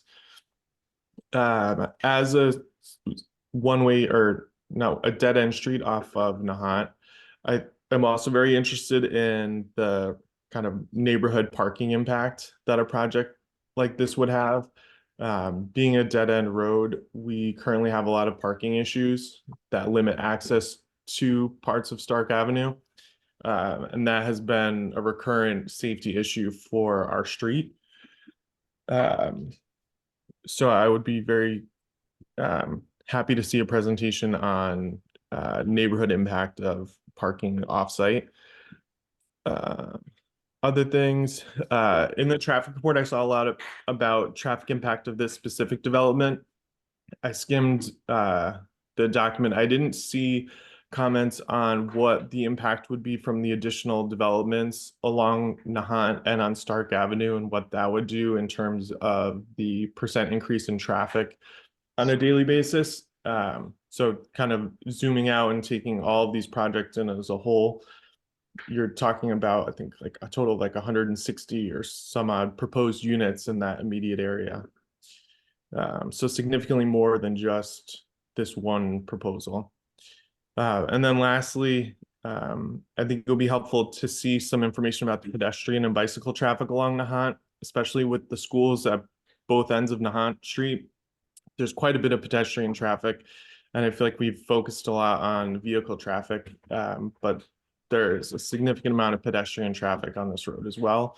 And the sidewalks directly abut the street, and it's a fairly narrow street with a lot of curves. So those are my comments. Thank you very much. ZBA Chair Tom Lucy, good morning. Hi, good morning. Thank you for recognizing me. Just wanted to reiterate, the board had a lot of the concerns that were brought up today. You know, number of spaces, lack of visitor parking, the tandem spaces, the spillover parking, the cut through traffic. So I'm glad to hear that it's all being discussed here today. Also, just want to talk about process. When do you, and you don't have to answer now, I know we've been in communication. At some point, though, when this committee's done with its work, we're going to want to do a public hearing at the ZBA for neighbors with all our town subject matter experts on board. Sounds like there's going to be at least one more meeting. So we'll probably want to delay that. You know, it's been very frustrating for us. This development team's been very difficult to deal with. The intellectual dishonesty of not discussing the number of units, not being able to discuss the size of the project, as you've heard from people, until all this is done, has been very frustrating for our board. It's not generally the way the Wakefield Board of Zoning Appeals deals with 40Bs, but this is the way that they're dealing with it. So I want to put that out there. And assure neighbors that we do intend to kind of put all this in one place and get our subject matter experts and have a full hearing on this. So thank you. Thank you, Tom. So we'll have another meeting. We'll talk with the developer, the development team, and see when they have some more detail through Scott and their team. Hold another meeting, maybe in early June, and then we'll go from there. So hopefully that next meeting we'll wrap up some of these questions that we have, and then we can move on to your meeting. Brendan, you're next. Actually, it's Carl Jana. I'm at 21 Hart Street. And Morning. I'm sorry, can you hear me? We can. Okay, yeah. So a couple of items I was concerned about, one with the, on the site plan for the building itself, showing the fire engines going in and out of there. Does that take into consideration? I may have missed it, but for weather, snow, what happens with snowbanks built up inside the parking lot when things get in there? Can a fire engine get in there? So all very good questions, and the fire chief, like I said, he's out of town today for this meeting, but he will attend the next meeting because we do want him to look at the circulation from all different angles, including weather. So that's it's a good point, and we'll definitely bring that up to him and see what his take is on it at the next meeting for sure. Okay. Yep. So where I am on 21 Hart Street, I'm basically at the corner of Nahant and Hart, just past heading, if you come down westbound, heading west on the street. If you pass the building, it happens now is people use Hart Street as a turnaround, as a U-turn. And if you had 100 and some odd units in there and people missing with the building trying to get in there, that turns into a huge problem here. It already is a problem. I know they have crash data, and what they use 3 years of crash data. But the near misses, and as a parent of a child that got hit on Nahant Street by a car, you know, I'm concerned with the amount of traffic added to that. And just as it goes on now, like I said, near misses, screeching tires, pulling in and out of streets at high rates of speed, pulling into streets, coming off in Nahant onto Hart Street. Cars are taking two wheels coming around the turn as it is. I've had my car hit a number of times trying to park in front of my house. It just doesn't work. And adding this to it doesn't help at all. Great, thank you very much. Any other public comment before we turn it back to the development team? Mr. Conway. Yeah, thanks for having me, Joe Conway, 18 Wilson Road. I've listened to the developer, and they've talked about comparisons of other buildings of this size in other cities and towns, particularly off of 114 in Danvers and Peabody. But I haven't heard anybody in all the zoning meetings or any of the meetings that I've attended that have done a comparison of sticking a 5-story building in amongst all 1 and 2.5 story buildings. Completely, the building is centered, it's at the core, and it's surrounded by 1 and 2.5 story buildings. I haven't heard anybody discuss that. I've heard 114 that there's no problems with vehicles coming in and out of complexes along there, or off of 93. There's no problems over there. Well, those buildings that they speak of are not in the middle of a residential area. Sticking a 5-story building in a neighborhood, I don't even know of any around here other than the one that's proposed. That's my first concern. The second concern is I've heard about the accidents and the road. The road's very winding. I've heard about sight distances and things like that. I live off of Coolidge on Wilson. And when you try to come out of Coolidge onto Nahant Street, whether you're going east, west, whichever direction you're going, the sight distance isn't there. You talk about this new building, and the building has said at one of the zoning meetings that it's going to be 9 feet back from Nahant Street. You got 2 driveways, one on the west side of the building and a dual entrance on the east side of the building. Okay, let's take the driveway, the one-way driveway on the west side of the building. A large trash truck, which is usually to service a building of that size, I would guess is at least a triaxle. They go in the driveway, they're facing in towards the rear of the building, okay? Now you got the traffic on the other side of the building, the east side, the 2-way traffic coming in and out. Now the trash truck wants to leave. He starts to go around to the back of the building, and he wants to come around to the front to go out on Nahant Street. The 2-way traffic on the other side, people trying to get in. How's the trash truck going to get out? Is he going to have to back out onto Nahant Street? Are they going to get stuck in the rear of the building, the 2-way traffic? How does that work? That doesn't seem to work. Like I say, there's no sidewalk on that side of the street. Okay, you can go from Birch Hill to Coolidge. There's a short makeshift one, but there's no sidewalk. That's right. The sight alignment is just not there. The other thing I question is the traffic study. I've heard 2016 to 2020, and then 2020 to current, okay? Well, was one of those studies done during COVID when there was no school or nobody was really driving? And they say, well, geez, it went up a little, you know. I don't think those studies are that accurate. That's all I have to say right now. Those are my concerns. Thank you. Anybody else for public comment before we close this out and turn it back to Attorney Panos?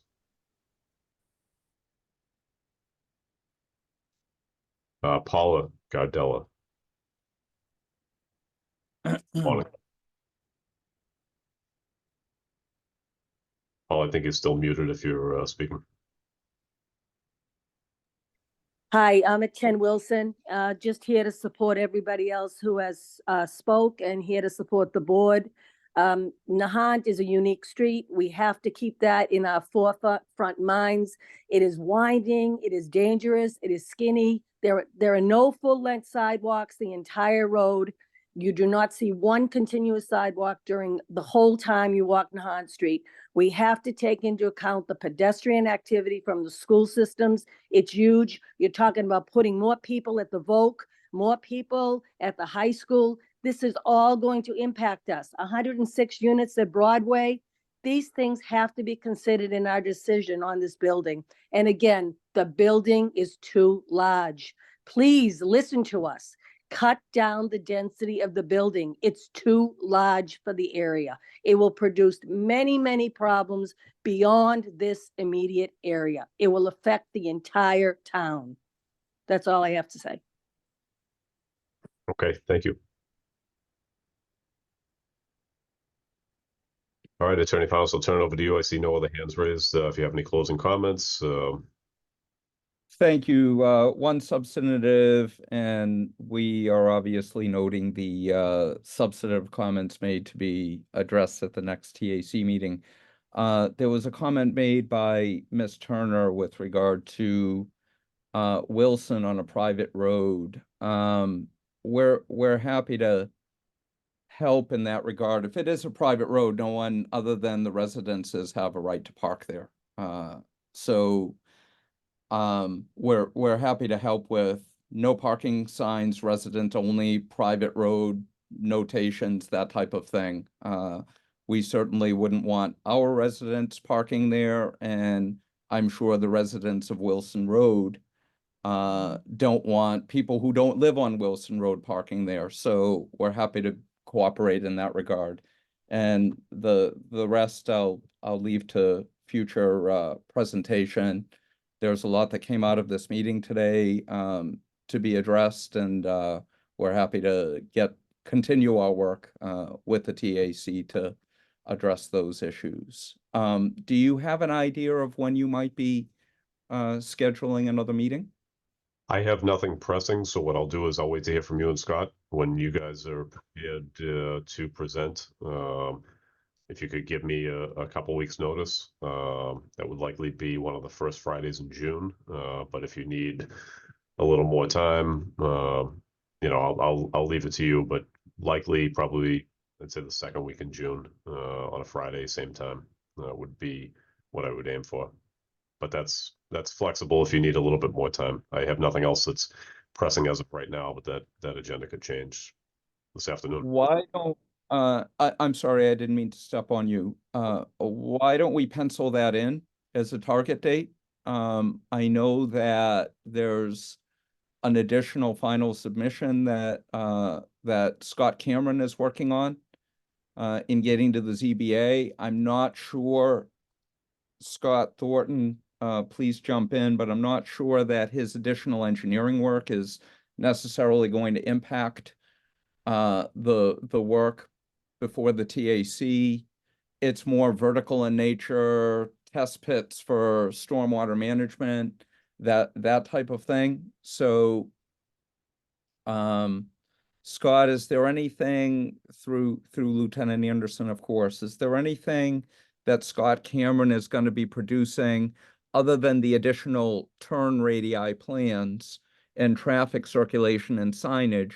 Is there anything of an engineering nature he needs to produce that you're going to need to complete your work with the TAC? Scott, Right. So I think that we certainly need to coordinate on the updated and the full site plan package that he's putting together, which I believe he was targeting for the first week in June. So with that said, I think if we can right now pencil in, looks like it's the 14th of June for TAC, which I think is what you had indicated, Lieutenant.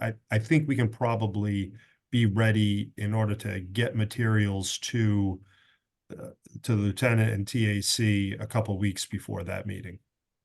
Okay, that sounds good. So let's tentatively plan on that. Okay, and of course, aligning the disciplines that Scott mentioned earlier. That was a comment that the ZBA made as well, that all of the plans submitted be coordinated from a landscaping, engineering, architectural perspective. So we're in the process of doing that, tweaks here and there. Okay. So with that, have a great weekend, everyone. All right. Thank you, gentlemen. Appreciate it. Thank you. Thanks for the Thank time. you. Thank you. On to item number 6, proposed residential development 32 Nahant Street. This is a continuation of the traffic impact assessment and site plan review for proposed 32 multifamily unit development. Morning, Lieutenant. Morning, Paul. I don't think that we did receive a report from VHB, unlike the prior applicants. But we do have Scott Thornton here to update the committee on where we've gone since the last time we met. Scott, did you want me to go over the email that Chris Barajas sent, or do you want to cover that yourself? I mean, there's not much. I have a short like a 2-page slideshow that has the elements that Chris had indicated. Okay, so why don't you go ahead and put that up, and you can just walk through it.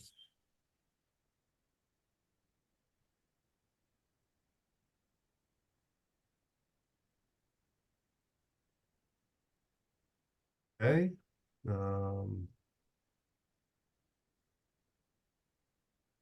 Maybe 1 page. All right, so you leave that up. I'm just gonna bring up the email that Chris had sent. So, and we apologize that Chris was unable to make the meeting today. He had another commitment. He notes that Chief Sullivan had concerns about delivery vehicles and where they would park. And his response is that they will add a sign near the main driveway entrance directing delivery vehicles to the back of the property where there is a dedicated delivery space. They can add language to the sign or add another sign along Nahant Street, warning delivery drivers not to park on the street. If the fire chief or police lieutenant think it will help. Too many signs is not a good idea either, however. There will also be a sign identifying it as a dedicated delivery space, so that would prevent residents from parking in those spaces. Finally, the apartment management company will provide residents with specific instructions for renters when they order stuff to be delivered. For example, Amazon allows buyers to instruct drivers where to drive and where to park, and this information can be entered during checkout and can be added to their account information so that essentially every delivery that comes to their unit will have that information on it, and they will know exactly where to park. He also addressed comments from Bill Renault, concern about the parking spaces under the building overhang. He believed that they were too narrow and vehicles would not be able to maneuver in and out of those spaces. And Chris's response is that they should be able to eliminate half of the columns along the 2 rows of parking spaces under the overhang. This will allow for columns at every other parking space rather than every parking space. And that should allow for more maneuvering spaces for the vehicles under the covered areas.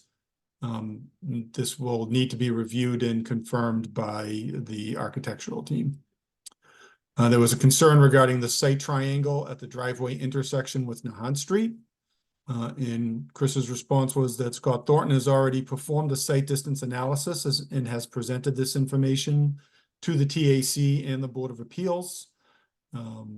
At the TAC, the emphasis was on keeping the site triangle clear and open so that there are no visual obstructions to the driver as they look left and right coming out of the entrance. The elements that we have within the site triangle that could affect site distance include landscaping and snow storage areas. The landscape shrubs proposed within the site triangle will be moved outside of the site triangle, so that should address that concern. But there's another concern about delivery vehicles and where they will park. I addressed that already. Wants to make sure that the landscaping out front does not interfere with the site distance. And again, we will move any landscaping within the site triangle outside of it. And then finally, there was a concern about snow storage areas interfering with site distance. And Chris has indicated that they will adjust the snow storage areas to remove them from the site triangle areas. So Chris has indicated that he will be able to have these minor plan changes completed sometime next week, and we will get those submitted to both the Board of Appeals and the Traffic Advisory Committee. So that covers Chris's response. Scott, I don't know if you have anything additional that you want to add. Yeah, thanks, Paul. Just a couple points. Lieutenant, again, the crash data we had gone through previously, and as part of the discussion for the other Nahant Street project, as it relates to the site distance triangles, we did have that information in the traffic study, and we're just waiting for the updated site plan with the revised vegetation to make sure that the adequate distances are provided. Okay. And I would like to have the fire chief on a future meeting as well to look at that more final site plan and just kind of go over some of his concerns, even though you did just address them, but just so he can lay eyes on it also. So it might be beneficial to have you at the next meeting, right in line with the other Nahant Street development, if that works for your timeline with the finalization of the site plan. Yeah, it should. Okay. That works for us, Chief. I would note that the Board of Appeals is waiting for some feedback from the Traffic Advisory Committee as part of their process. And they don't really want to move forward on reviewing the traffic until they have received that feedback. Sure. So I don't know if you could plan to have somebody at the board's next meeting on May 22nd or provide them with some written comments or something of that nature. And I'm sure Chair Lucy, who is on this meeting, can speak to that further. We just want to make sure that we're continuing to move forward in our process. Chair, would it be helpful to provide, I mean, we had a laundry list of comments, and it helped in our process to do a memo before the memo to kind of memorialize and wrap our heads around a multitude of issues with the other development. There's still some issues with this development as well. Would it be helpful to your board to provide a preliminary memo that we can work off of? Yeah, preliminary memo is fine, but board members and neighbors have both expressed a strong desire to take on these when both are ready to go forward and have one hearing or one special meeting to talk about the traffic for both of these developments, because they obviously impact a lot of the same neighbors. Right. And I agree with that. I think pre-memo is great, so our board can start to familiarize themselves with the issues, many of which we've already brought up ourselves, but it's good to see it from our subject matter experts. But I think we're better off addressing the traffic in one big hearing for both of these developments when we're ready to go. And it looks like that's post-June, your June meeting. And when is your next meeting in June? Is it the 26th? Yeah, we meet the 2nd and the 4th. Okay. Wednesdays. So assuming that both developers are prepared for a June 14th TAC meeting, we may be able to jump on that following meeting. That might work out well. Yeah, and I would say to both attorneys, you should think about the 180 days and how that impacts it, because the boards, they need all the information to make a proper decision. So I'll just throw that out there. Thank you. Matt Keeley, would you be able to provide a preliminary memo based on, you know, what we've already discussed in these few meetings for this development, and we'll send that forward to Paul. Yep. Yeah, the two specific comments I had on this one were related to the crash data, which included 2020. That's already been addressed in very much detail as part of the other project. And my site triangle comments was related to a specific planting that was on the landscape plan. And it sounds like that has been addressed as well.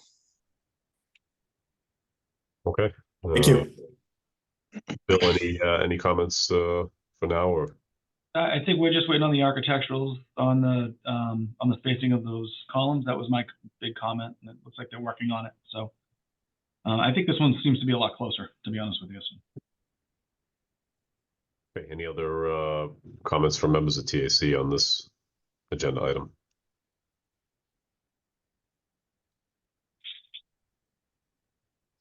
I'm just going to turn it over to members of the public for public comment. Thank you. Any members of the public that would like to comment on this agenda item, if you could raise your hand and then identify yourself by name and address when I call on you. Stoneham's iPad, I'm sorry, I forgot your name. Hi, it's Karen McMaster again. Morning, Karen. So I'm basically directly across from this, and this is where the most of the this is where the traffic really impacts. So my concern again is going to be, okay, say there's 32 people and 10 of them are trying to get out in the morning when it's peak time. They're all going to be lined up and they're going to be definitely on the sidewalk trying to go out. Never mind trying to get out and go towards Farm Street if they got to cross over 2 lanes of traffic. There's the impacts studies that they do, the accuracy, the times that they do them. I work a lot of hours. I am home. I see traffic. I see accidents in traffic because people aren't paying attention. They bump into each other. They don't let anybody go. Again, this project is just too big. It's too big for the area. I get it's 40B, but in the literature with 40B, it says it's supposed to fit the neighborhood. There is nothing in the neighborhood that fits these size. And again, you're going to have much more flow of traffic with the schools and everything else. So again, I wish the developer would really rethink how many units he's putting there, and you know, the people that are going to be these neighbors. It just doesn't fit. Thank you. Thank you, Karen. Any other public comment for this agenda item? Maureen? I'm just going to echo what Karen said.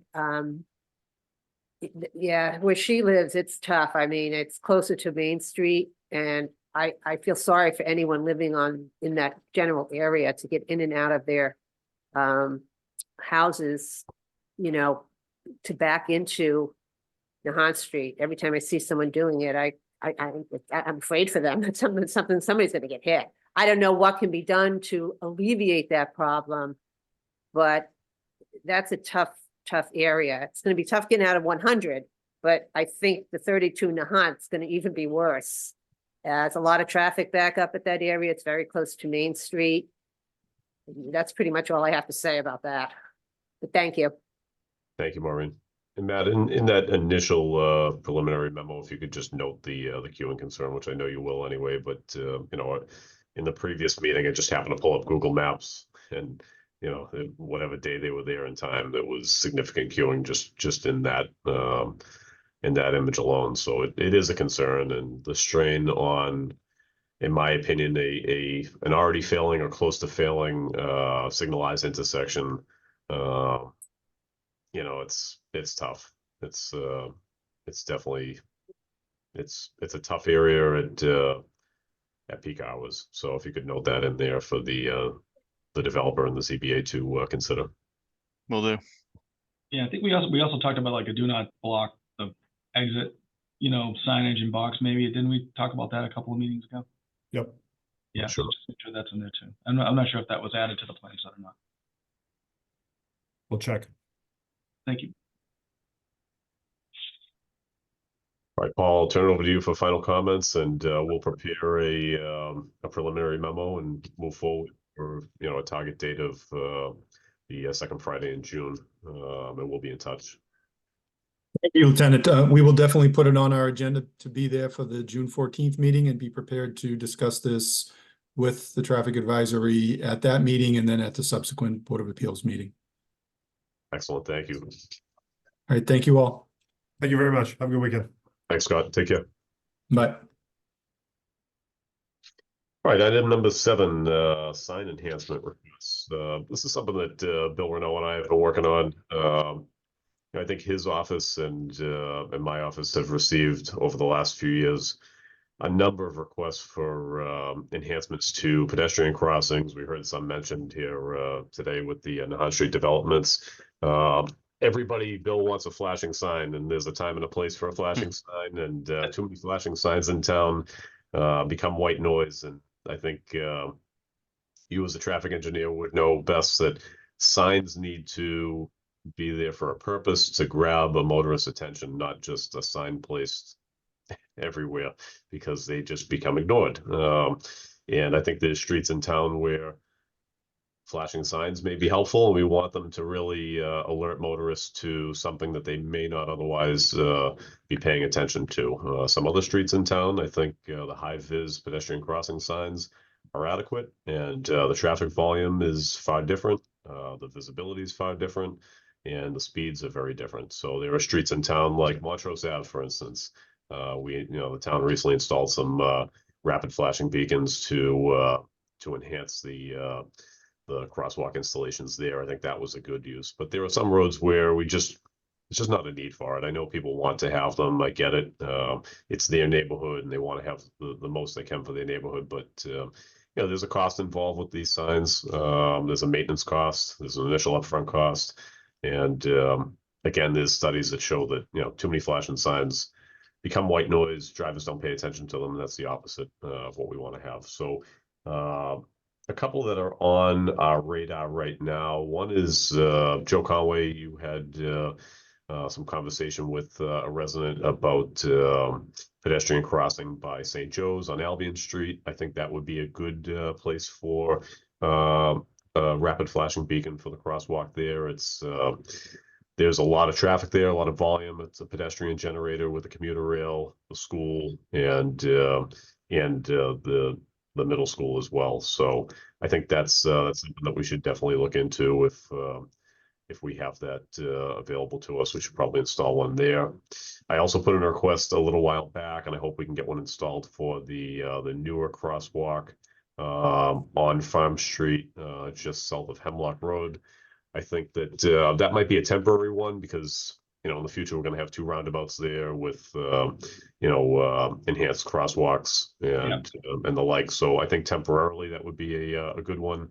I've had some resident requests for that one. And I think it's a good idea for that location. But moving forward, I just I want the committee to start thinking about kind of a framework to work off of. It doesn't have to be a strict policy, but something that can guide us in our decision making and help us to vet what locations in town would be a good location for a flashing stop sign, a flashing crosswalk sign, things like that, and how we go about doing that. Because much like the traffic calming policy, there are people that just want a flashing sign because it's their neighborhood and they want a flashing sign, and once a car didn't stop for them. And I understand that that's frustrating, but there's other areas that have a far higher traffic volume. They're pedestrian generators, and they may have some challenges with site visibility. So I want to identify where the true problems are and spend the taxpayer dollars where they're best suited, and not have DPW maintaining 1,000 flashing signs throughout town. So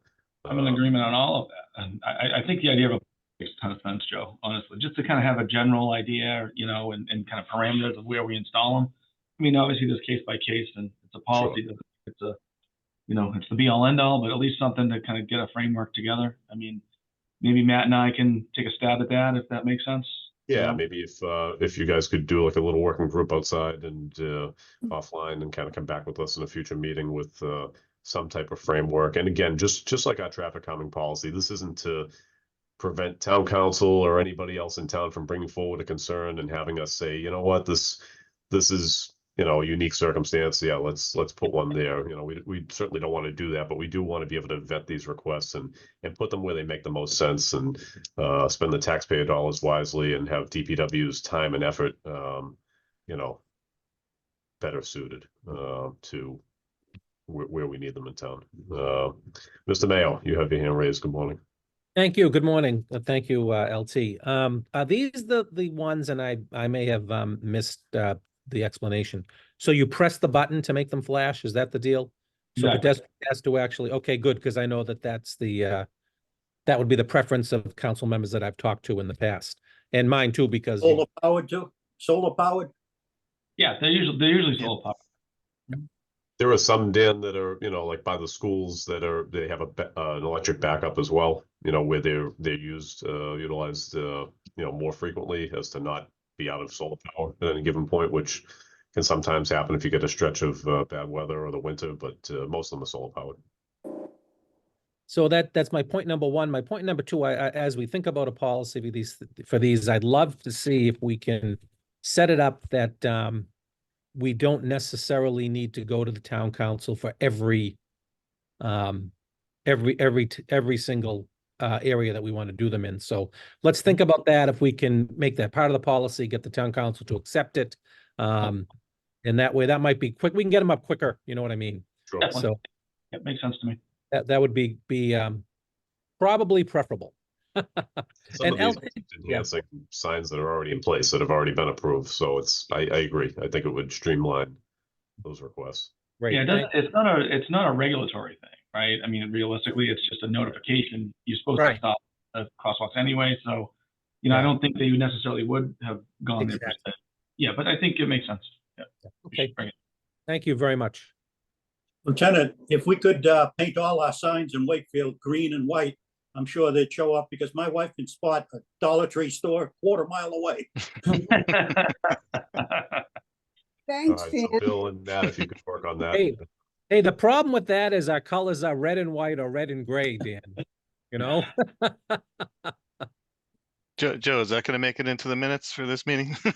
Definitely. Green and white dollar store. We got it. It is. All right. Any public comment on this agenda item? Again, this is kind of just a loose conversation right now. Hopefully, we have a little bit more to work on in a future meeting. But Maureen? Yes, I think it's a great idea to have a plan, a policy before we start putting them here, there, and everywhere. Who will be, I'm sure there'd be more than one person, but who is going to make the decision, or who's going to set up the policy, I guess is the question. Is it a group of people from different departments? I'm just trying to get a sense of that. So we would form it here and then submit it to town council.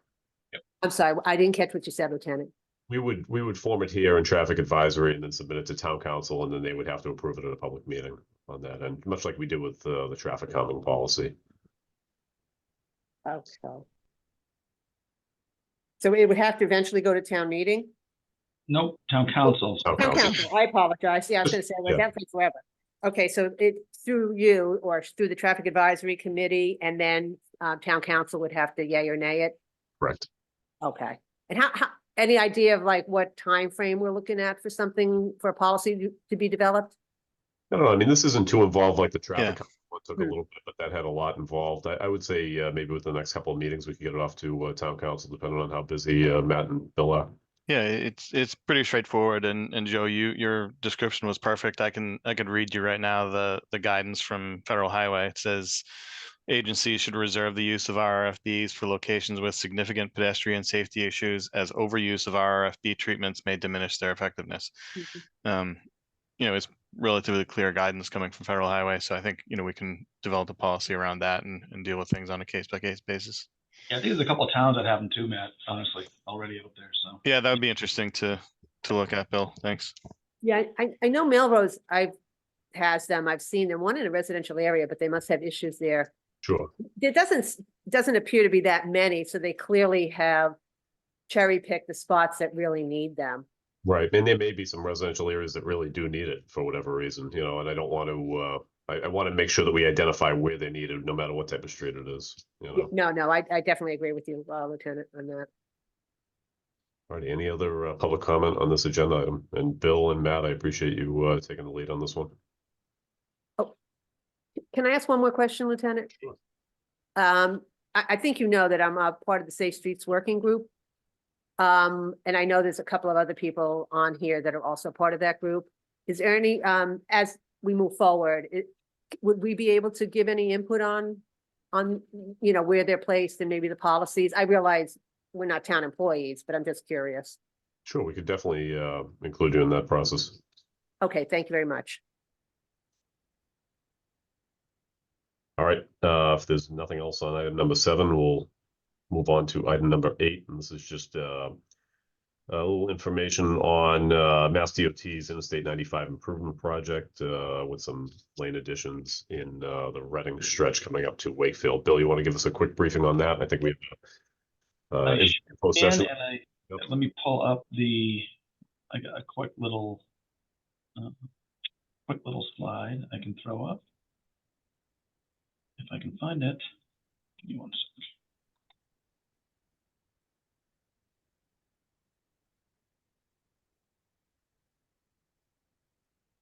So basically the deal is Mass DOT is looking to add a northbound lane from 93 up to North Ave.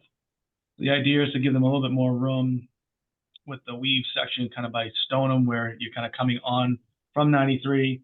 And if folks are trying to get over to Route 38, give them a little bit more room there, and then kind of have obviously 4 lanes of free throw traffic.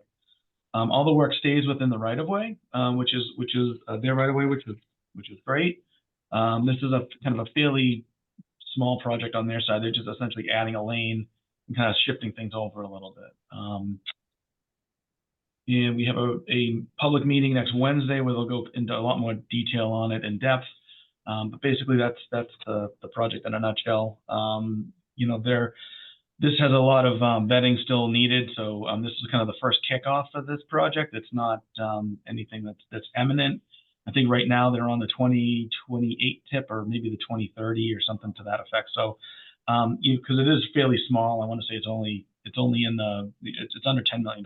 So that can be something that can slide in fairly quick depending on how fast they get the plans and stuff ready. I think environmentally they'll have some issues with stormwater, things that we'll have to deal with on my end, filings and stuff. But that'll probably be the thing that takes the most amount of time. The design's pretty straightforward. So that's where we set it. You know, I'd recommend anybody that's interested in the project, wants to hear more to come to the meeting. I believe it's 6:30 next Wednesday. You can find it on our website, and we've been blasting it out through our social medias, through our communication manager. Questions can go to Mass DOT or to me. If folks want to hit me up, they can do that as well. All right. Any questions or comments from TAC? I know that the town did post that on the website, so that's good. I'll attend that next week, and we'll see what they have to say on that end.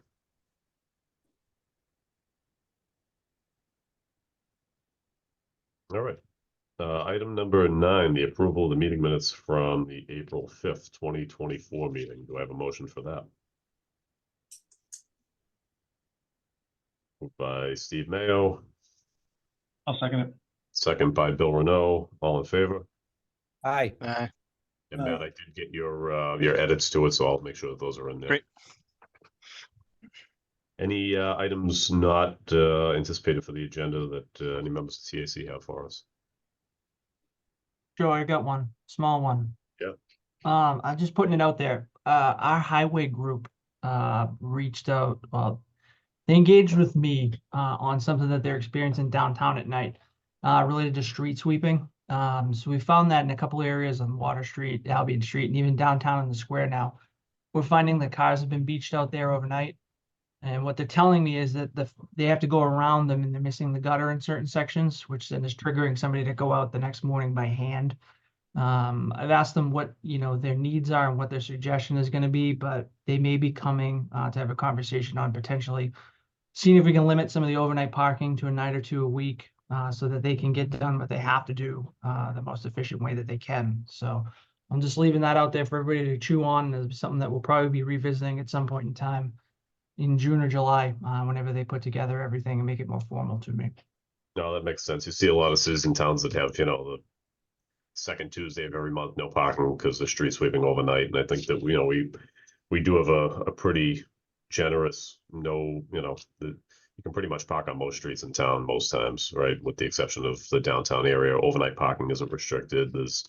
It's pretty open there, but I think to facilitate that for the benefit of the town, to have no parking overnight for a few days or however often your men and women need it, I think that would be more than fair. So yeah, we'll discuss that in the future, but that makes sense.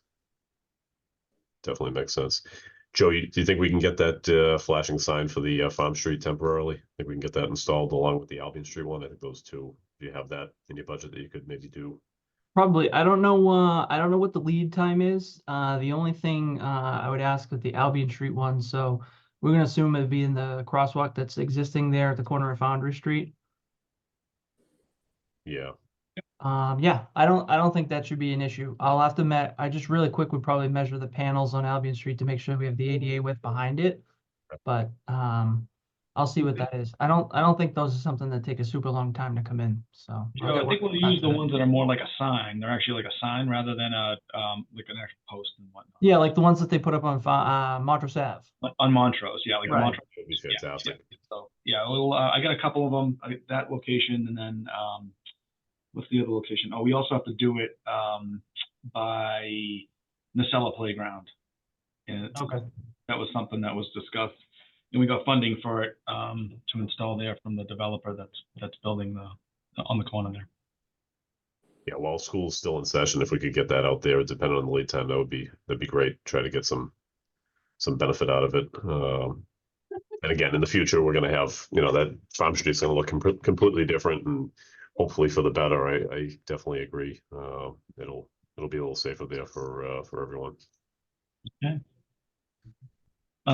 The heads up, Joe, notifications on the on our new loading zone are going out to the businesses downtown. We're working on that. Should go out next week. So they know. So and I appreciate the DPW's work on that. I'm waiting to take a photo, Joe, of the completed work there and send it out to Erin Kakinda so she can blast that out to our businesses and let them know of the new loading zone there. That should hopefully alleviate some of the illegal parking and gridlock and pedestrian visibility issues downtown when they're making deliveries. So I appreciate the work on that. They worked pretty quick to get that in. So thank you to your men and women on that end. And the only other thing I would ask for is a motion to end this meeting at 10:39. So moved. Second. All in favor? Aye. Ladies and gentlemen, thank you. Appreciate it. Have a great weekend.